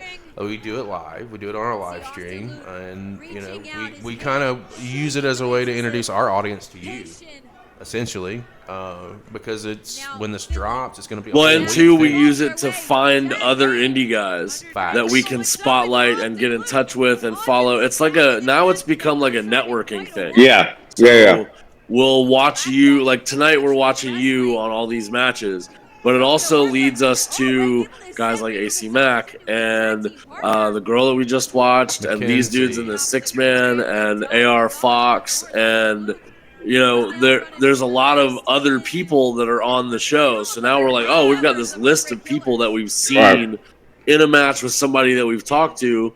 Let's go look them up. Right. That's awesome. That's man. how we got hooked up with Naja. We found Naja on the Skrilla's stuff. What was it? On Skrilla stuff. His first match that I saw Naja in was against Skrilla on the Skrilla Spotlight, and I was like, oh, I gotta see more Naja-sism because Naja's fire. Oh yeah, I just had a match with Naja. Oh yeah, they killed me here. They just killed me. Corkscrew pile driver. Tease me about the Naja match. I'll tell you this, and I don't think he'll mind this. Oh, good. When I was sitting down, I was talking to him last week. One thing that he brought up specifically was you, and brought up the match that you guys had, and talked about how great it was. And that when it comes out, I was like, well, me, man, when it comes out, you can send me a link. I'll throw it up on a Wrestling Request Live on a Sunday. and put it on for for the room, for the chat. But he spoke very highly of the match. He spoke very highly of working with you, and that will be on his show when it gets dropped down. I was like, funny thing that you met, because he didn't know I was talking to you. He didn't know that we were going to be having a conversation. Oh, okay. Hell yeah. I was like, well, that's funny because I'm actually talking to Rico next week, et cetera, et cetera, et cetera. But yeah, he put you over hard. He said that the match is really good. I don't want any spoilers. It was really good. I want to see it. I won't give any. That's such an awesome place that we wrestle at, Classic City Wrestling. It reminds me of Freelance, that first match that we watched with Koda. Yes, sir. Yeah, it's very similar vibe of the show. Classic, and again, talking to Owen, I think he's still the Classic City Wrestling champion. He's a champion. Yep. He's opened the doors for us there as well. Our whole platform original, and this is just how fucking weird, content creation, et cetera is. The platform originally was to, do a lot of the old real, the old names of legends of wrestling, et cetera, et cetera. But now that we pivot to full blown. Oh my god! What? Yeah, this is all this whole match. This is craziness. Absolute grossness. Shout out to Mr. Phoenix. We see you. Sorry guys, we're trying to keep up with everything in chat. John was supposed to be doing that. Dude, Luma, we don't know, homie. It's all been disgusting for like the last 5 minutes at least. Like since the corner hang up, the double stomp with the crit, that all started to go sideways from there. I think it's only going to get worse from here, if I remember correctly. I mean, this is what happens in a 6-man, right? It's just, yeah. Oh man, senton over the top. Oh yeah, caught him perfectly. Professionals. Yeah, there's one more member of Wasted Youth. Take note of that. Oh, this is crazy. Dyln, McKay, all the way up top. You won't catch me doing this though. Not anymore, at least. But you're right there in front of the pile. Yep. I'll catch you, bud. I'm not doing it. Yeah, exactly. I'll catch you all day, homie, but you will not catch me. Right. That's why I just double stop people through the apron now. Yeah, man. Well, if it ain't broken. Yeah, no, you won't see me climbing a rope. Not ever. For Dyln McKay and Brogan Finley trying to fight his way out of this, but it's Wasted Youth. Yeah, he's in a bad space here. Oh yeah, a piece of what we're also doing is we're building relationships. Like I'll discuss with you more off air, but there's things that are happening and things that are really shaking. Every day. Oh yeah. Like another piece of it too. Like just a little equation spots is the companies that you're invested in or that you work with, like especially up in Georgia or whatever. Like right. They have full shows that are out there. And, yeah. You don't even work with IWE Pro. I've been there once, I want to say. I didn't have a match. I went to go... Who did I go see? I went to go hang out. I wanted to. It's just... It hasn't fit in the schedule recently. That elbow. Everybody's flying everywhere. Money. Everywhere. There were bodies just flying. I know we were talking over all of it, or a lot of it, but that was a damn good match. I asked you about IWE is because that's he's coming on the show, the guy that runs the promotion. So we talked to everybody. Oh, okay. Yeah, exactly. Make sure you ask him why I haven't been on the show when he gets on it. Don't worry about it. I got you. He's like 5 steps ahead in there, boss. He's probably got a list of people like, hey, have you booked this guy or this guy? Why not? I'll just wait until I start tagging fucking. It'll be the first time I get booked off of a podcast or off of a video of somebody else. Oh yeah, it wouldn't be the first time. I'll tell you that. That's a lot. There's a lot of things happening. I'm telling you. That was a great little 6-man tag. That was awesome. And obviously, Brogan decided to leave you guys and go up north, the bastard. to break up the trio. But what were your thoughts watching that back? And tell us what you're thinking. The biggest thought was just how, like, in such a short time, how far we've come, and how this match set up a lot of stuff between Hunter, Brogan, and myself down here. We had a lot of trios matches in New South, which is Hunter Drake's home promotion. I wrestled Brogan maybe 4 or 5 times. I was his last singles match before he went to WWE. Match I'm very proud of. Is it on our lineup? Did I pick that as one of the matches? I don't think you did, but oof. Don't worry. But it is one of my favorite matches. Wrestling requests. Hey, we can make. We've got plenty. We've got a deal. So that's not a big deal. We can slide that in. Do you want to watch the Grayson Pierce match? Do you want to watch? Yes, I was wondering which match you picked out of the ones that I sent to you from the A4. The next one up is the Grayson Pierce match. Okay. We've got the Billie Starkz match. If we can find the link to that, we can throw that on here. If you got time for it, that's up to you, my man. Whatever match is next, whatever you have next. We've got other shows too. Like we can put shows into our wrestling request live. We've got other shows. Man, we got plenty of wrestling going on the channel all week. Yeah. So let's. Oh wow. Yeah. We need to go ahead and hit the subscribe button there. This is on Grayson Pierce's YouTube page. Guys and gals, go over there and give me some love. Is it? Which one is it? I know we have like 2 or 3. Is it 16 or 13? 16 minutes. 16. Okay. 16. Oh, this was our first match. Was it? Oh. This will be interesting. Yeah, we had 2. We had 2 or 3. I was definitely his first practice match, or one of his first practice matches. And then we had 2 or 3 at. This is the training school that we train at, the WW4 here in Atlanta, which is run by AR Fox. Ah, beautiful. Let's get this bad boy going. 3, 2, 1, play. Y'all are throwing clothes right off rip. Your shirt got thrown. He answered with a shirt throw. Very early. I mean, that's how we you get to it personal right off rip. You gotta start throwing clothes around. Right. Rico Gonzalez. Oh my God, we're going. Okay, here we go. That looked low. Unintentional. But that looked like that might have gone.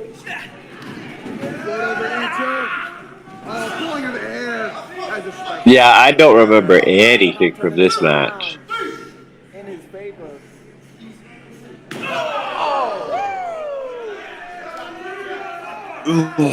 That was vile. That hurt your hand.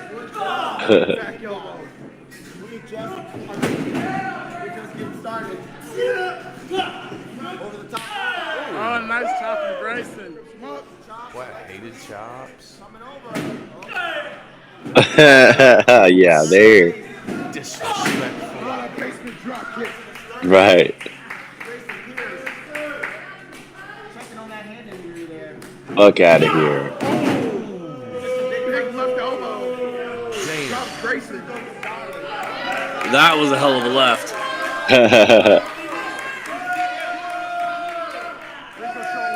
You're spouting off at somebody. I want to say. Oh yeah, the crowds at the A4, like especially my last year there, got so. I turned heel the last year I was there, and they would always mouth off at me, especially that guy right there up front.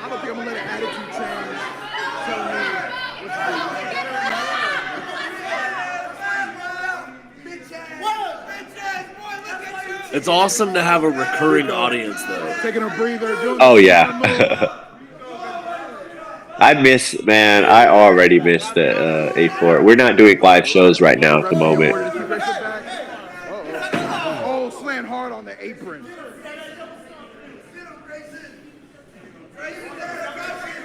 What's Grayson thinking here? What is he going to do?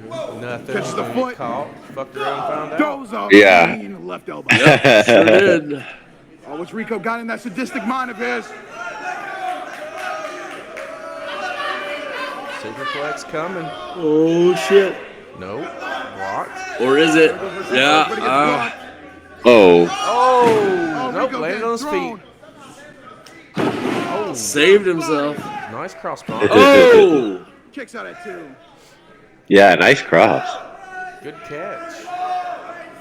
I've gotten a couple concussions from a cross body. This might have been one of them.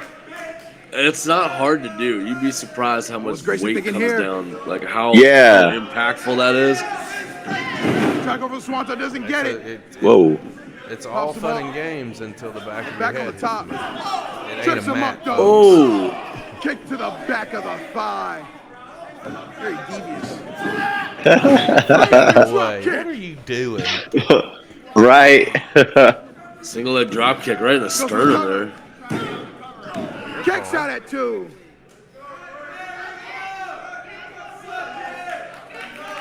Dude, he was trying to hang on when you yanked him in so hard, he tried to pull the ring apart.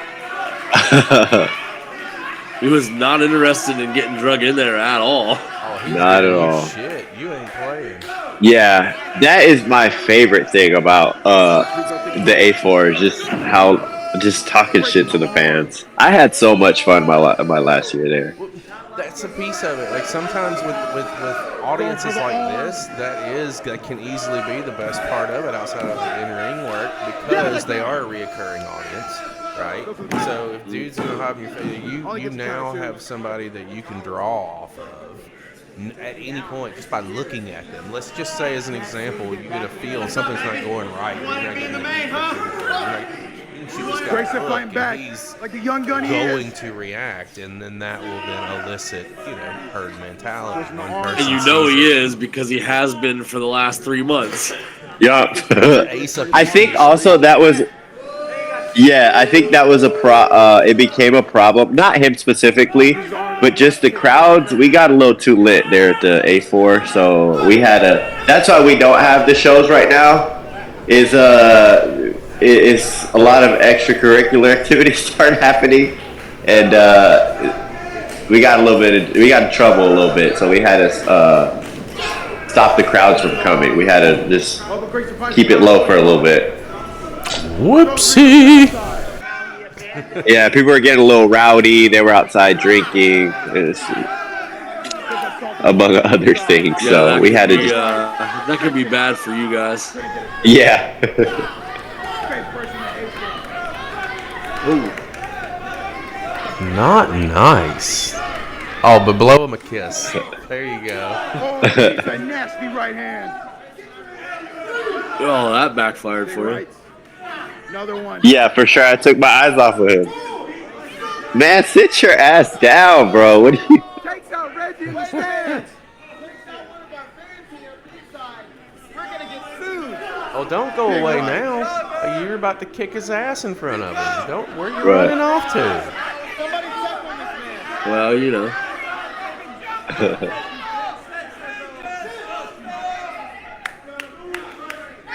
Oh, Mr. Worldwide, Mr. 305. I love it. Oh, sit down. Nice. Sized him up and put your foot down his throat and pose for the camera. Right. This is definitely one of the matches that I was feeling myself. Right. They were about to do some new headshots for you. You needed those good spots. Right. I could just get him right here in the middle of a match. Yep. Watch you.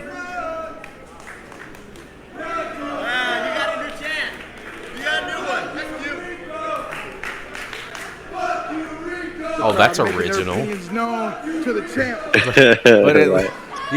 But you're drawing heat, and you're not doing anything, right? Like that's, to me, it's something that can sell some tickets. His opponent, he's doing an awful Oh yeah. Are you still running as are you still running as a heel now, or are you No. just kinda whatever they need you to be when you get there? No. So actually, last January was my 3rd year at the WW4. And when you join the training school, at least when I joined, it was a 3-year contract. So a lot of us, you had to pay it again to renew. So I did renew, but But yeah, just being that I have a wedding coming up. I've been putting in more hours at work. I've been going hard on the indies. I told them that I had to take some time away. So I actually dropped. I was a double champion at the WW4. I dropped both belts in January, and I haven't been back since January to the WW4. Right. You're also you're getting married. What is it? Is it end of this year or is it June? Is this June?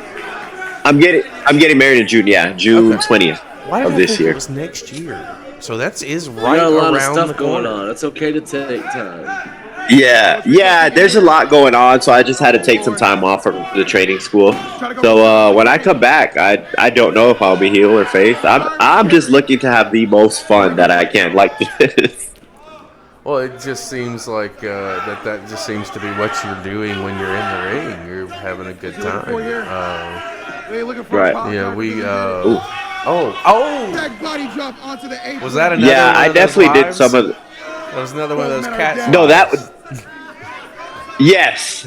So I did a lot of dumb shit at the training school. A lot of stuff that I shouldn't have done, but you're just like, when you're new, you're just itching sometimes to just do some dumb shit, and that was one of them.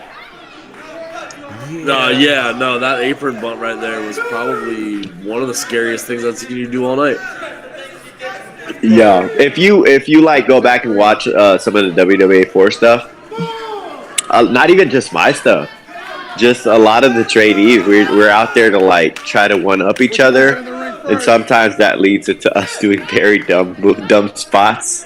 Now we at 7. But yeah, I did a lot of the dumbest things that I probably shouldn't have done at the WW4. But I wouldn't take them back. I loved all the crazy stuff I did. It was fun. At 9.9. Well, that's how you learn. Yeah.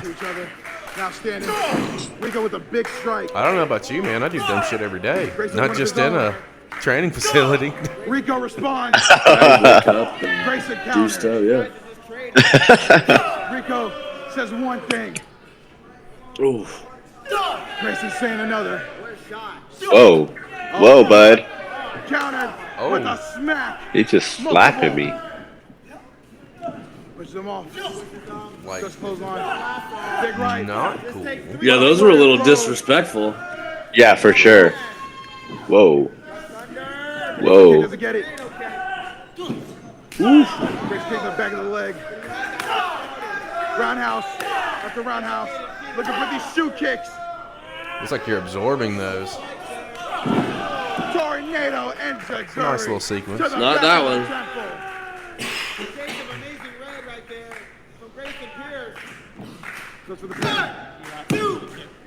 Yeah, this is definitely one of those matches that I watch and I'm like, ooh, I would definitely change some stuff for sure.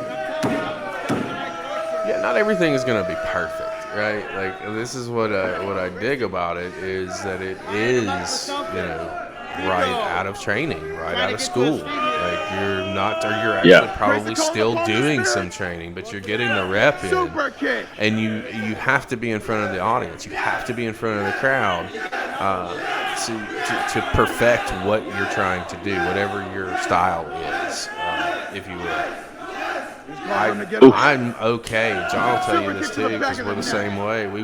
Training schools. We have watched several training school shows. Are they perfect? No.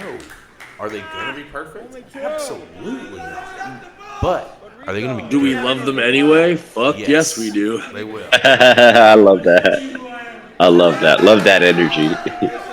That's what made me. I was Yeah, just go going for to it. say one of the shows that we've got on deck for our Inside the Indies is Dustin Rhodes has a training a student show that just got released. We've got Oh, wow. we got it in our queue. We're going to take a peek at it. Oh, wow. Some of our Monday shows. Oh yeah. Hell yeah, that's awesome. Yeah, I found that the other night and I sent that shit straight to him. I was like, oh, hey, look at this. Yeah. Hell yeah. When was it from? Do y'all know? Just the other week. Oh, it's that fresh? No. Yeah, it's that fresh. Yeah. That double stomp is just mean. He is ragdolled as fuck too. Dude kicked. He kicked. He did 2 count. I'll be damned. This dude back in his seat. He's somehow staying in there. Rico Gonzalez. He's gonna have to pull out the elbow. The commentators are in disbelief too. They're like, somehow he kicked the fuck out of that. I don't even know. Yeah, that's a very cool thing about the WW4 is that Fox lets us. That this is just the way that Fox teaches. He definitely puts everybody out there in. He puts you in the fire. Like you just learn as you go. The ref is training. The commentary's training. We're in the ring training. Everybody is live. You know. Yeah. Sink or swim. I mean, reality. That's what it is. Yes. 100%. Yeah, for sure. You know? And I think that's why a lot of the A4 students, Fox just like accelerates the training because we are just out there figuring it out as we go. Well, the mentality would be, you know, I can lead the horse to water, but I can't make it drink. Let's get out there and drink. You know? Oh, you caught him with an armbar? Oh, yeah, it didn't look as clean, but yes, yeah. It wasn't overly sloppy either. Oh. And again, this is training. Yeah. Rico kicks out. Oh, okay. Here we go. Oh, that was a hell of a reversal. Whoa. Okay. And now Rico do a backside of his own. Kicks out. Tried to snake him with his Oh my own God. Jumping ends a Yeah, the cardio required for this match, as I'm watching it right now, is insane. I don't know how I got through this match. There's no rest moves. There's no nothing. You guys are just going. No, and it's just crazy. Like, right now, I don't think my cardio is as good as it was right here. Oh! Split leg.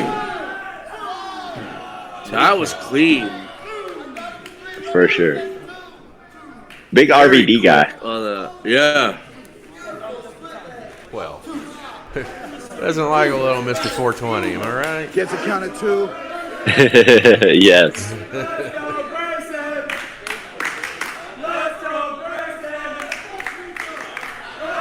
right, he has got to be thinking, what do I got to do? What does Grayson have left in the tank? Shaky cameraman. That's a great question. Get your shit together. Got blinded by the flashlight. Uh-oh. Oh, low blow. I mean, where did the flashlight come from? So I was wondering. I was like, what the fuck? So that's something I haven't seen before, and it's definitely something I want to do. I forgot that whole thing happened. But they actually, like, for my entrance, I have a lights out entrance with a flashlight that's in front of me. So I forgot who passed it to me right before I blinded the referee for that low blow. Oh, that's going to be it. It might have been my manager if I have Mr. Sexy out there. Got the submission. You know, it takes me back to a legendary quote from Jesse the Body Ventura: "Win if you can, lose if you must, but always cheat." Yes. Solid. You know, that's a good. It's a good training match. It really is. There was a couple of spots that were, you know, you could tell, but it wasn't. Right. It's still what you would expect out of someone who's training, and I think that's where, you know, I think John and I can really take a different peek at it because we understand that, and it's not necessarily that big of a deal. It's getting the reps, it's getting the experience, it's getting in the ring in front of the crowd, honing in on your character, and it's what that time is what you make it. And I think that was it's a beautiful dance that you guys can play. It's good stuff. Yes, sir. We're gonna stick with good night, King. Glad you were here. Who's leaving? King has said, good night, Uncle Paige. I did not know that King was in the room. I'm sorry.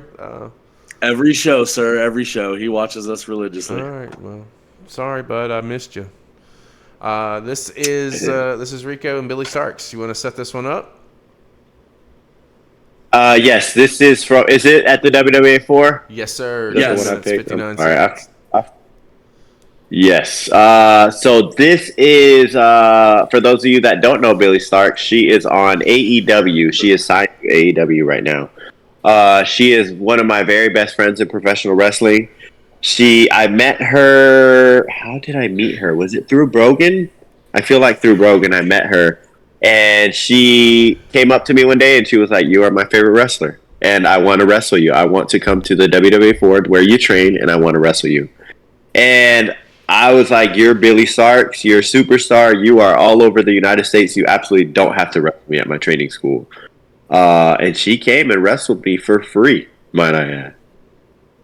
Oh, man. That's if that's not a stamp of approval, I don't know what is. I know, right?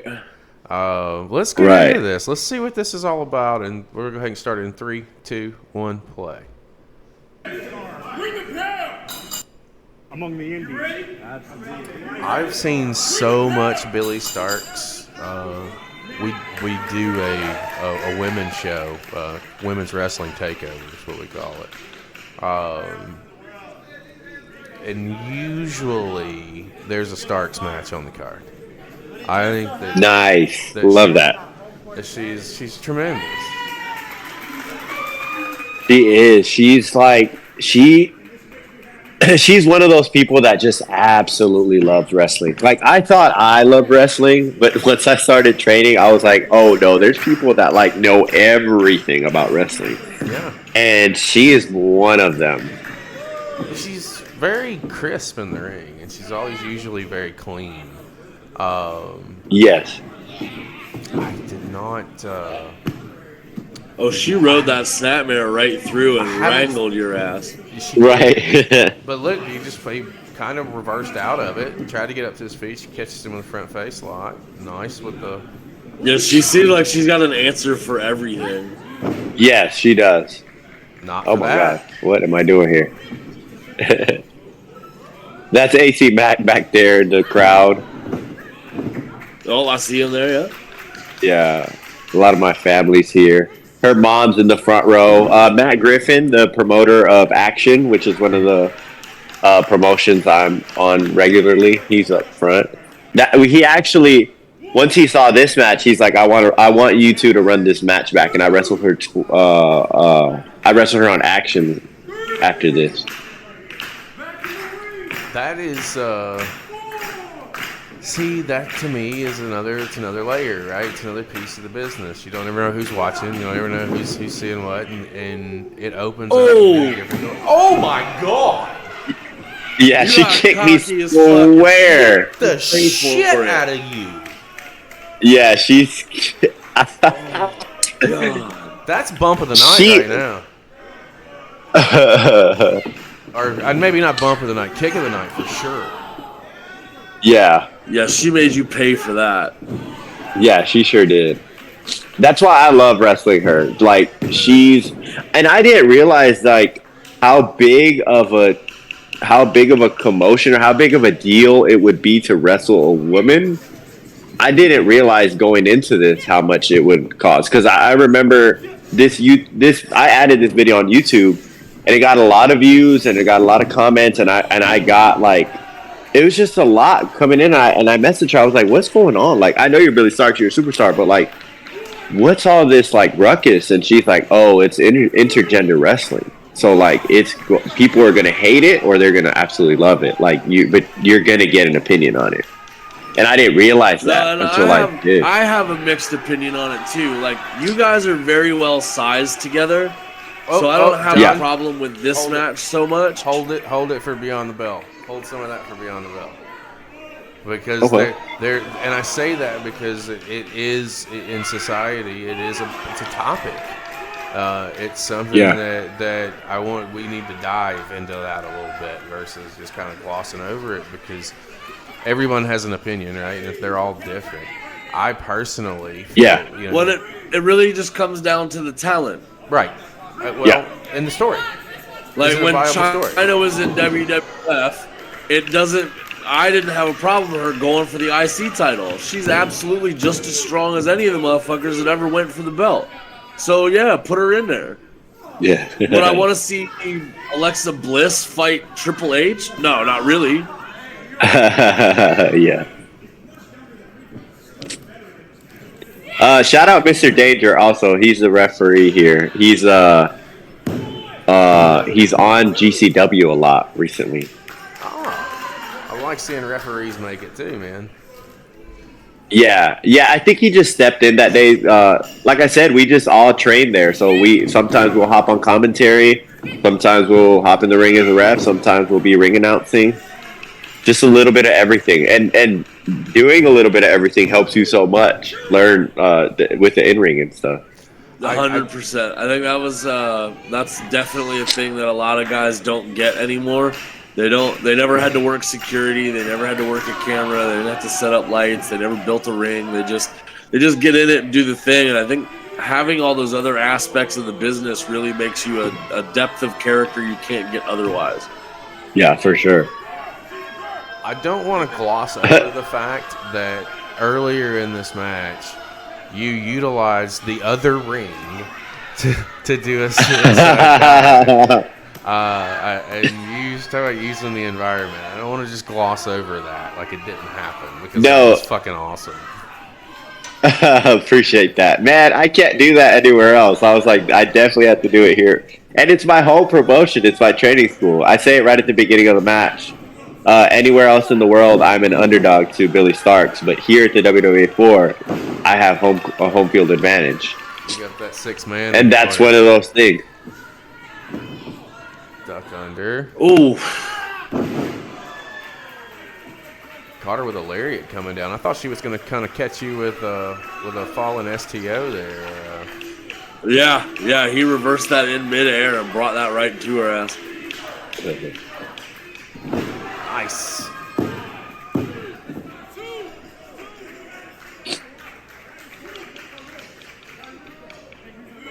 This is June 9th. Shout out to 2022. I'm sorry. Yeah, shout out to Gary in the back with his phone and a camera. I think that is.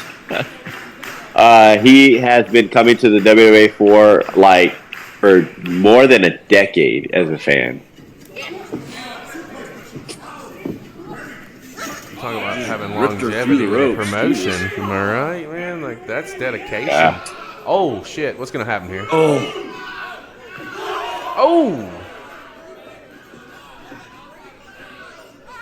Ouch.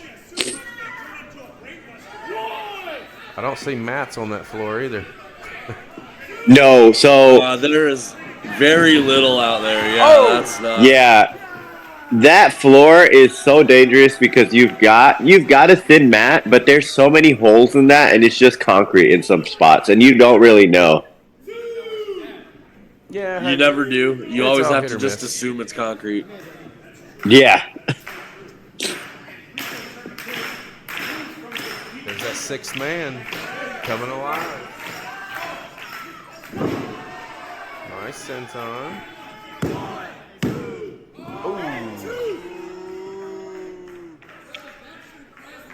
I wouldn't have been mad if that would have ended it.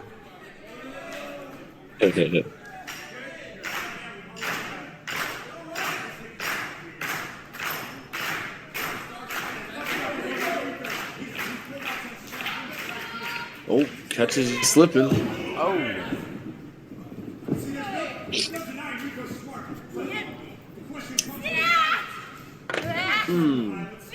So when she told Vintage Billie Starkz. When she told you that that you were her favorite, did you ask her why? Did you ask her what the opinion was? And if you did, what was it? What about you drew her in?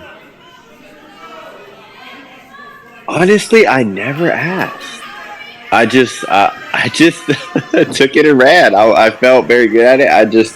I'm very good about it. I never asked her. Maybe I will one day. Like, hey, what? I mean, maybe it's changed by now. Maybe it's somebody else. But I never asked her why I was her favorite wrestler. Lexi Gold said this match is fire. It is 100%. She's not wrong. Beautiful.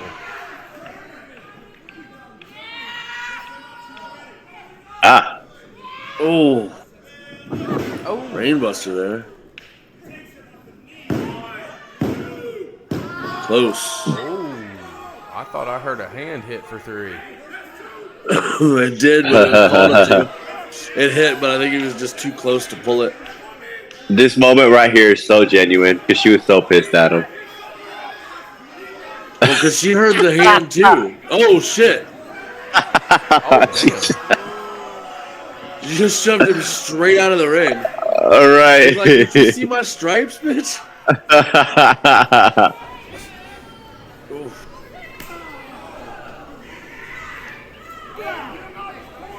Firing back now. Oh. Oh. Oh. Damn. Just straight up calm. Yeah, those were like piston Honda strikes right there, boy. She ain't joking.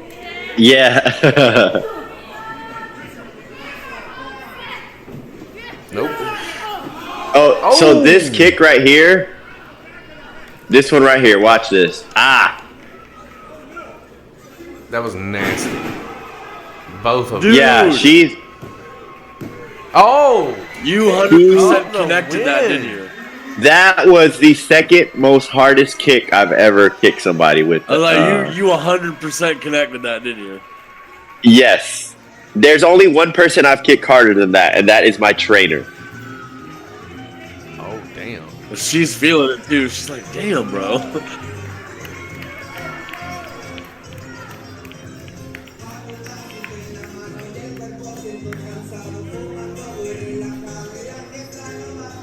Uh-oh.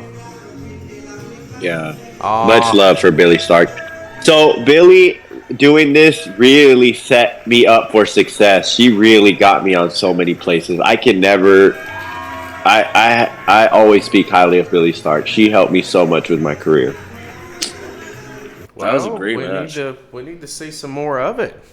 That's what needs to happen. You know, I like that. I thought that. You know, she came in and she did the honors. I wasn't expecting that. I was expecting her to go over. I just didn't know how it was going to happen. But no, that was solid. And Billie Starkz has always been a tremendous performer. I just think it's fucking awesome that she sought you out and was like, "There's something. There's you for whatever reason, you have something," and that itself speaks volumes. Main event time for our program this evening. And guys and gals, I'll go ahead and tell you now, go ahead and start getting your questions ready. Start dropping them in chat. This is probably about a 23-minute match, give or take. So as we're watching this back and kind of reacting to it, we'll get your questions in now. Does that sound good to you, Rico? Yes, for sure. All right, John, kind of monitor the chat a little bit. You and I kind of bounce back and forth with it. This is your graduation match, and I wanted to save it for last because there's for several reasons. AR Fox is in the ring with you, and I just think he's tremendous. Yeah.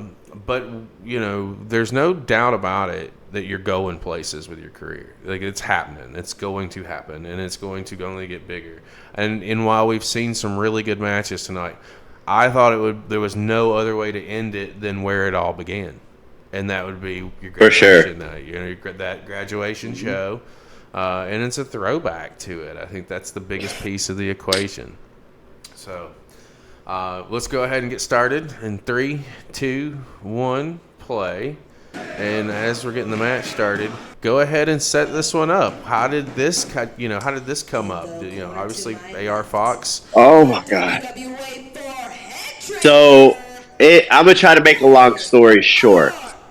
I started going to the WW4 as a fan, and I just remember the vibe, like you saw in those couple matches. Just the vibe of the WW4 is just so cool, very free. Everybody, you're just there to vibe and have a good time. Nobody's there to like watch you or like tell you can't do something. It's very free. So I joined the WW4 a few months later as a referee, actually, because I just remember thinking I'm too small. The people that have come out of the WW4 and are on TV right now are Apollo Crews, Heath Slater, Austin Theory, like these guys that are 4 times my size. So I joined as a referee, and since day one, Fox trained me as a wrestler and not a referee. So for months, it was like 6 months of me just training as a wrestler, and we had this show coming up, WWN, all the way up for the WW4, and he messaged me and he says, "Do you want to be on the show?" And I'm like, "Absolutely." And he goes, "Do you want to wrestle or do you want to rest?" And I was like, "Well, you tell me. What do you want me to do?" And he's like, "Would you like to have your graduation match?" And I'm like, "Hell yeah. Like, I would absolutely love to wrestle you in my graduation match." And the day of, we show up and I find out that's the main event of the show is my graduation match, which is something that has never happened before. That was a slick little roll up there. Yeah. You got all cocky too. You can see it on your face. You're like, yeah, I did that. I think it's bro, and it was one of those. Yeah, go for it. I think it's a testament to Fox, really, from day one, coming in as wanting to do it as a referee. He obviously saw something back then, and translating, here now. And to know, again, I go back to, we touched on it earlier on the show, how many professional wrestlers in Georgia that have went on and had bigger careers elsewhere, or are doing tremendous on the independent scene. It's mind-boggling. And here you are, coming in as a referee, and you're headlining the graduation show with someone who, at this point in time in 2021, he's already had a very successful career. I mean, right.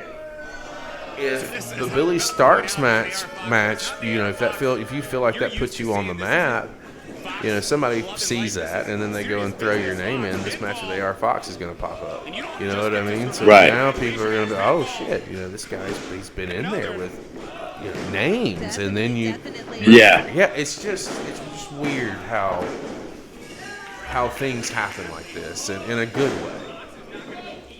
Yeah, for sure. Fox is so damn good, man.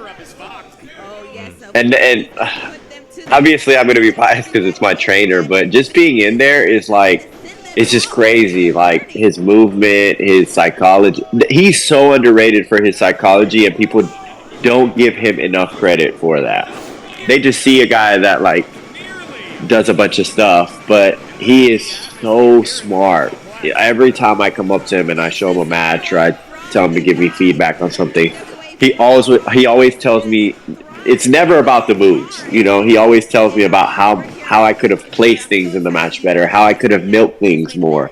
Just a lot of crazy stuff that, like, damn, I don't have a drop kick that good no more. It looked like you hit him in the face with both of your knees. It's criminal that he didn't have a bigger career than what he said. Now, granted, he's signed with AEW. He's still doing things and making things happen, but I said it earlier in the show, I don't feel like he gets the respect he deserves. That's just not at all. Not at all. That is like you said, it's criminal that he's just now getting his flowers. You go back and look deeper into his career in the mid, 2012, 2015-ish. I mean, he's out there tearing it up. For sure, and he's influenced so many people.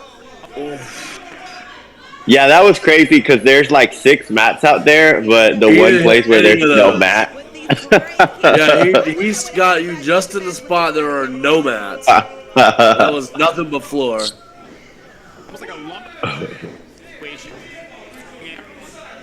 Oh, and that's one of the very cool things about the WW4 is the support that we all have for each other, and just everybody comes around the ring and is there for everybody's graduation match. Yeah, I was about to ask you. It looks like that's a lot of the academy guys there at ringside. Yep, every graduation match. Yeah. Oh my god.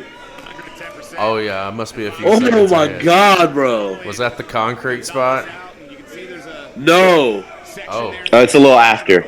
Ah, so I'm behind. Holy shit, it's coming up right now. Here you go.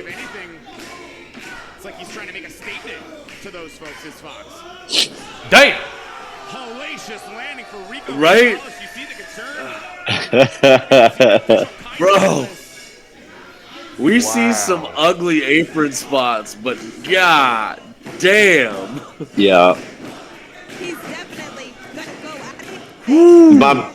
My mom is front row too. She's just dying. She hates watching my matches. Well, outside of Billie Starkz, give me some names of some matches that you've had outside of what we've seen here too. Some fun times that you can remember being in the ring with, and kind of like, all right, you know, some of these guys and gals you're wrestling for the first time. Who did you have instant chemistry with? Oh, so this I don't know how this is gonna come off, but every Hispanic that I've wrestled, I don't know why that's a thing. Every Hispanic that I wrestled, like Koda, I've had instant chemistry with.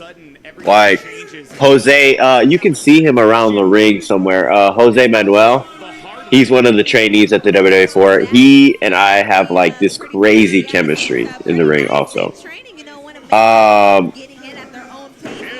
Who else? Teriyaki. You see him back there with the little afro and the ref? I was this close to putting one of his matches on here. I've seen a couple of his, and yeah, I love there's Teriyaki. several out there with you too that'll be making programs for sure. I'm surprised I didn't pick one of ours, but yeah, Terry. Oh my God, Terry is absolutely out of our class. I would say our generation. I say Terry's at the forefront. He's definitely somebody that's going to be signed at some point. Oh, 100%. He's so. I have no doubt. Yeah, you've seen his matches before. Yeah, we've seen a couple of his matches. He is fun. Yeah. I fell in love with him when I realized the pun of teriyaki as his name. I thought there's absolutely nothing better than that. Everybody else can go home. This is not even close. This guy, not that ended the show. That was it. We're done. Yeah. Right, bro. I thought it was a joke when he first came up with it. He was like, "Yeah, my name's gonna be Teriyaki," and I was like, "I guess that's your name for now." And he's like, "No, that's going to be my name." And I was like, "Oh shit, are you for real?" Nice little bomb out of the corner there. But yeah, he's a favorite. You know, on the channels. If I can slide, like an example, we do our Sunday shows. We don't pick those matches. We have a Discord server, and they drop their match requests in the server. Like we have it's a whole little thing. We'll watch your shit, and maybe you'll turn us on to stuff. This is how we meet people all over the world. So we'll drop for sure. If we don't have the 2-hour time slot, well then you're at Paige's fucking peril. Whatever I pick is what we're gonna watch, right? So I start finding if I can sneak stuff in, that's exactly how I did it. For sure. Shit. There's a handful of people that I have on that list that I'll sneak stuff in, here and there, and that list continues to grow because again, the part of the beautiful thing about what we're doing is the relationships that you can build. I don't know of any other way that I could be a service to anybody that comes onto our show outside of showing your shit and getting it out there to whatever audience we can get it out there to. And if one person follows you, and one person, on your social, shares your shit, buys a T-shirt, buys a ticket, that's a win. And that's what we're looking for. One thing about a graduation Max Fox. Absolutely. I'm actually wrestling Terry Saturday. You need to send me a link when you can. Yes, for sure. Lexi Gold asked, and I feel like I know the answer to this question before I ask it. I know the answer to this one already too, and it's a good one. AJ Styles, if the opportunity were to present itself. Why is that even a question? Right? Yes. Yes is the answer to that. Who wouldn't want to wrestle AJ Styles? Everybody in Georgia has an AJ Styles story. I feel like even people like the class before us, during COVID, they got to AC Mack, my fiance, he got to train with AJ Styles. Once COVID happened, he trained up here near, I guess he's still in Gainesville, There's a building called the Landmark Arena, and he just got a few guys that were local and started training with them, and one of them happened to be my fiance. So everybody in Georgia has a AJ Styles story except for, I guess, our class, because he's on TV now. Well, never say never. You can never say never. That was you got caught with a beautiful cutter right there, and that was a nice sell. Thank you. Was it a sell or did you really feel it, boss? That's what. Oh, that would be great. So I'm actually scared of what we call face bumps. But when it comes to a match, I just go. Like, I don't even think about it. But when it comes during training, oh my god, those are scary as hell. To fall on your face. It's all trust. You gotta trust your body, and you gotta trust the person that you're taking the bump with. I mean, we got more stuff. Rico Gonzalez for training. Oh, for training, I bet. Yeah. You guys are going back and forth. And here's something that I like. I would imagine that you've not told anybody what y'all are doing. So to see the students around the ring pounding the mat, like there was a moment earlier in the match when you kind of got your first really solid series. It went to like a little stalemate. Like they were just beating the shit out of that mat. Which that should tell you, oh man, dude, what a German. That you got him. Oh, you mean motherfucker with that poison Rana. Look at the guys and girls around the ring. Yeah, they were hopped up about that. Look at the faces. Absolutely. They cannot believe what they're seeing. Yeah, and it's so cool to see this back because it was like 3 years ago now, 2.5, something like that, and just seeing how far everybody has come and just like the careers that we've had already so far, just seeing Terry was a ref at this point. He wasn't even wrestling. Here's what's scary, and I'm gonna blow your mind. This is what 2021. Just now picture this where it's at right now with all these talented guys and girls that you're in the ring with 5 years from now. If you're all still out there honing your craft, all out there doing what you're doing, I said it earlier. Oh, disrespectful boot in the fucking face. That's a signature Fox kick. Yep. Yeah, you ate the shit out of that. I'll give y'all a little insight on that Fox kick. That one was like put in the match. It was planned. But that is a signature Fox kick because a lot of the trainees take one whenever they forget what's next. So they just take a Fox kick. But they take the real one. I feel you. You'll learn today. Yes, you sure will learn today. You'll learn right now.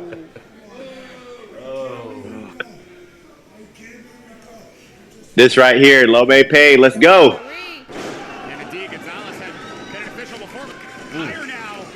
Ride him to the mat. Roll him up. Let's go. Caught him by surprise. I don't think he was expecting that fire. Yeah, I don't think he expected to get hit that many times that fast. I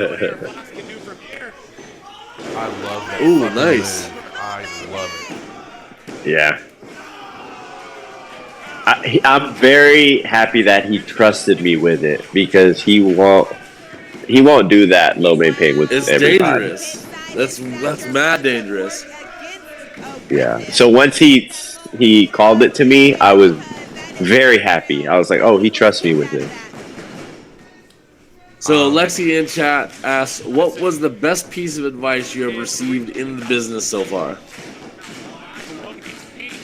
Oh, there's so much, but it's very simple, very easy, but it's just keep your head up. Like, just keeping your head up, looking at the crowd, keeping them engaged. That crowd is the most important thing in wrestling. Like, and I've been blessed and I've been lucky enough to have a connection with pretty much any crowd that I've been in front of. But just keeping my head up and like like here, you see something happens, and then I look up, look around, see what's going on, take the moment in. It just keeping your head up just helps with so many things. That knee was pretty mean. That shining wizard, Yeah. if you will. I haven't done that in a minute.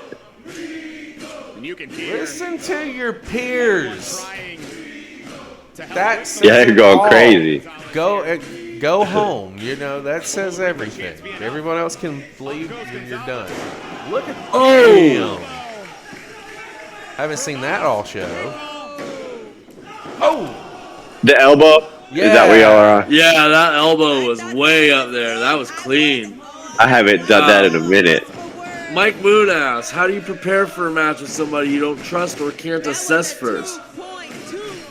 So that's something I've been learning, actually. That's something I learned when my last year at the WW4. I wrestled a lot of the newer people. So, oh my God, that movie's crazy. Yeah, I just learned to just slow down. I learned to call less, just be smarter about how I'm putting matches together. That's just something that comes with experience and time. I always wanted to do everything, every single match. But you realize there's people that you won't click with. Yeah, that's crazy. Yeah. Oh, damn, times two. Oh. Yeah. Okay. And a kick out, what? Oh, buddy, assholes puckered on that one. Jesus, I thought that was it. Insane. Damn. Go back to Shout out to Kai, the ref. He's so good, man. Such a professional. So, Mike Moon, going back to you, Rico. You mentioned that you are currently not able to travel to Europe. When can we plan with you in Europe and especially Germany? I guess that would mean like when do you have anything on deck, or is there anything internationally coming up for you down the line?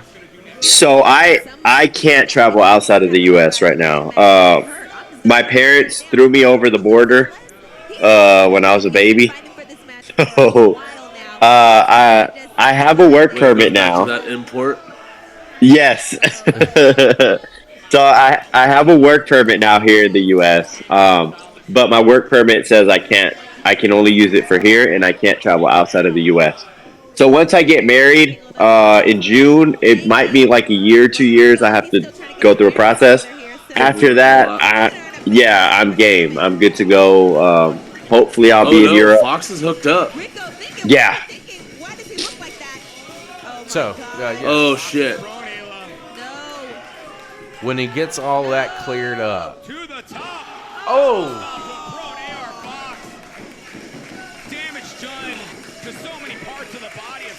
How is this going to end? Oh, I don't want to give it away. But remember when I spoke about kicking Billie Starkz really hard? Yeah. There's only one person I've kicked harder than her. Understand. I'm waiting. Some big things, man. Big things. Mike Moon also in chat with a question. What moment in your career and in general left the biggest lasting impression on you? What was the defining moment in your career? Oh my God, there's been so many. It doesn't even have to be like something for you, like, oh, I made it or whatever. Just like, what impression? God. Yeah. Nailed it. I kicked right there. I think that might have been yes. that kick. So that kick, I absolutely almost kicked his head off because I wasn't I wasn't as good or controlled with it yet, and I happen to have broken my wrist on it too. Oh. Yeah, I see you roll over on your hand right there. Yeah. Yeah. I roll over and I'm like, something hurts, but I don't know what it is. And it was the broken wrist.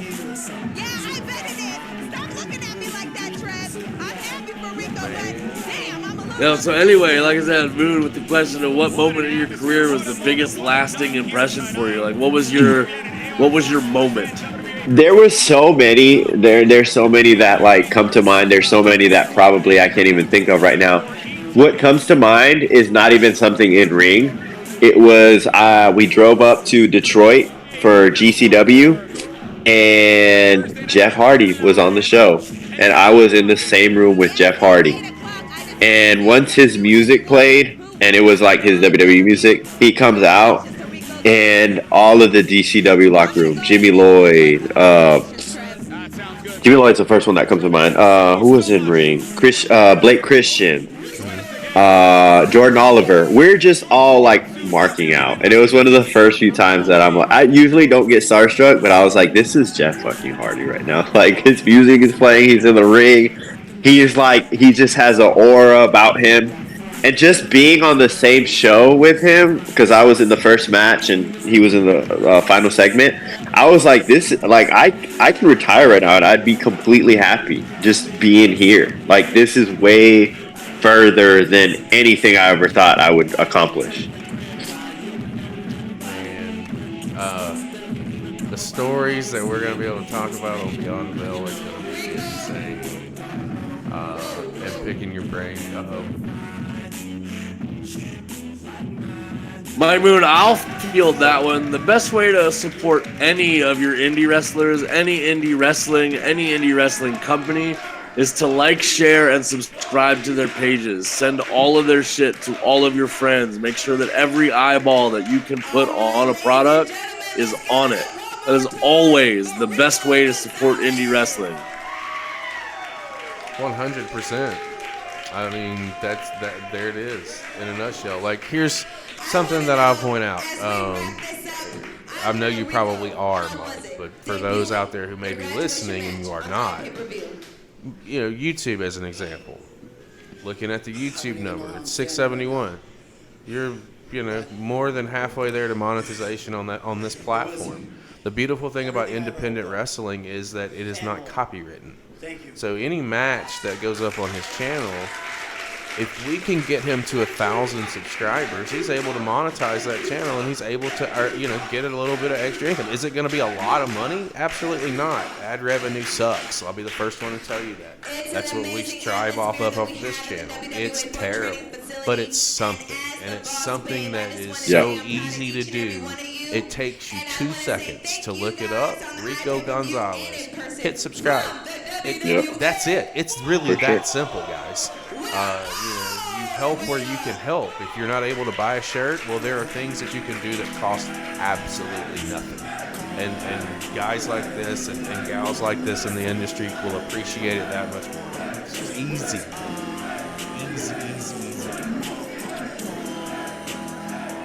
Sorry, I didn't mean to answer the question for you. No, you're good. Y'all got it. You get it. You understand it. We're in similar avenues. Yes. Yes. Yeah, man. This is it's just the way it is. There's so many different easy ways to help get other people out there, and that's again pieces why we do this. Is we've been exposed to other talents that we didn't know a whole lot about, and it's going to make us want to go out and see more. For sure. We hope that we had a blast. We're going to go ahead and wrap this up here in just a few minutes. Any more last minute questions, go ahead and get them in now. If not, send them over to either at Fireside Page or at Fireside Cable over on Twitter. We will make sure that we get them on the Beyond the Bell. But we've had Rico for a couple hours tonight. I'm pretty sure he's tired and wants to go to bed too. John, well, actually, Rico, let me come over to you. Let's talk about this AR Fox Max, and we'll get out of here. So, getting the win, you know, when you guys are putting that together, he comes up to you and says, "Oh, by the way, here's what we're doing." How did that hit you? It's crazy, man. Surreal. Like, just the way, like I was talking about during the match, just the way he thinks, the way he puts matches together. It's so underrated. He's so smart. This man didn't sleep. I feel like that whole week, but definitely the day before, he didn't sleep because he was just thinking, okay, how would this go? How would that go? And I know for a fact, because I've heard from him a lot of his other matches, he'll stay up all night and just start writing things and just start thinking of more stuff that he can do. how he can maximize things, how he can do things better. He has a notebook. He has a lot of notebooks of just stuff that he hasn't even pulled out yet, like that he hasn't done before. It's just crazy how he thinks, and the way he just spoke to me and like put it together and really like led that match made me feel so calm. Like it's one of the matches I've been the most calm for. And it would probably be the most stressful one if it was me or anyone else, because I mean you're being selected for that spot. It's like tells you it's one of the best, or you're probably one of the best, if not the best in the class. That's kind of the way I look at it, and that's just my opinion. He did not say that, so if anybody out here is watching and you have a problem with that, you can send your hate shit to me. I'll answer it. Last question of the night, because and I know we'll dive a lot deeper into this when we get you on Beyond the Bell for sure. But I do want to make, because Effie is somebody that we haven't really talked a lot about, and I know there's a lot there, and there's a lot that we'll be able to discuss. But Mike Moon's last question: what makes Effie's Big Gay Brunch so special for you? Oh man, it's just like it's really a culmination of, for me, just how my life has changed in the past, even the past 10 years. What was it, like 10 years was what, 2014. I wasn't out to my family. I wasn't out to my cousins. I wasn't out to the world. And it's just been a journey just the past 10 years to be comfortable with myself, comfortable with who I am, and to be able to celebrate that, and to be able to do Effie's Big Gay Brunch and then go to other shows, and people come up to me at the merch table and they're like, hey, I just got a story a month ago. My daughter came out to me because she's seen your stuff and it's made her comfortable with herself, and she had the courage now to come to me and tell me that she came out to me as Pan, and that I couldn't thank you enough for that. And to hear that, it makes like if nobody else cares about me or cares about anything I've ever done, that alone like makes me content and makes me happy with what I'm doing and what I have done.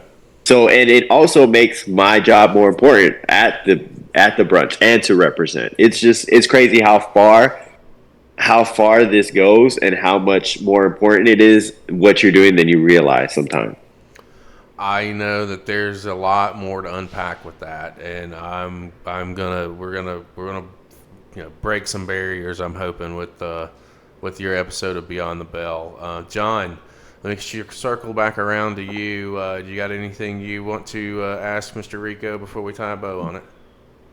I have a million questions, but I'm going to save ours for our conversation because a lot of it is about his career and his training and his stuff. So we'll get into all of that and unpack so many things.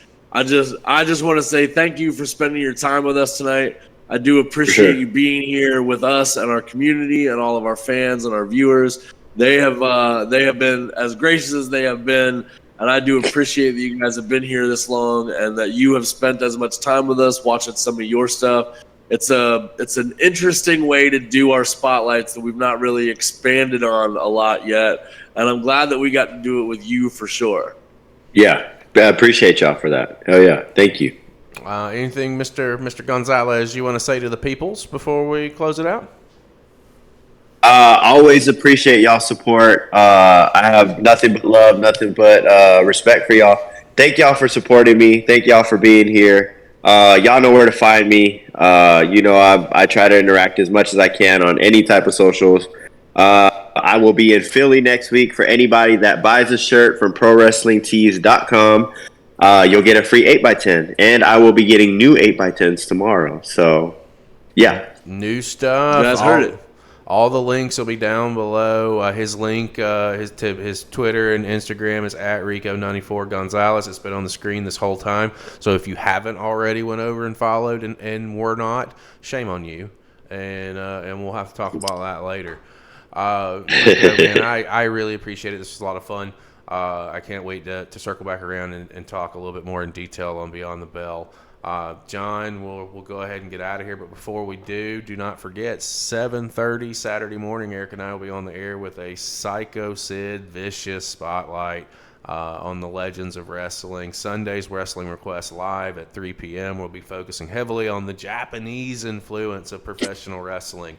And then back Monday with Behind the Curtain. John, are we going to be looking at Dustin's show? I believe that's what we're slated to do for Monday. Show on but Monday before we night. get to any of that, tomorrow night at 7 p.m. we got Skrilla the Great live right here on Twitch. Absolutely. It's been real. It's been fun. John, take us home. Let's get out of here. You guys and gals, we do appreciate you guys being here. You know that we love to share our passion for the industry with each and every one of you. If you guys have not done so already, go down below, follow each and every one of those links to all of the platforms. Get behind the curtain with us so you never miss a beat. We've always got new shows coming out all week long, every week. We've got a whole roster of interviews coming out in the next few months. We've got new shows lined up from here to as far as I could see. And if you haven't done so already, those elbows, the savage ones, drop them right there on that ding bell. You know how to do it.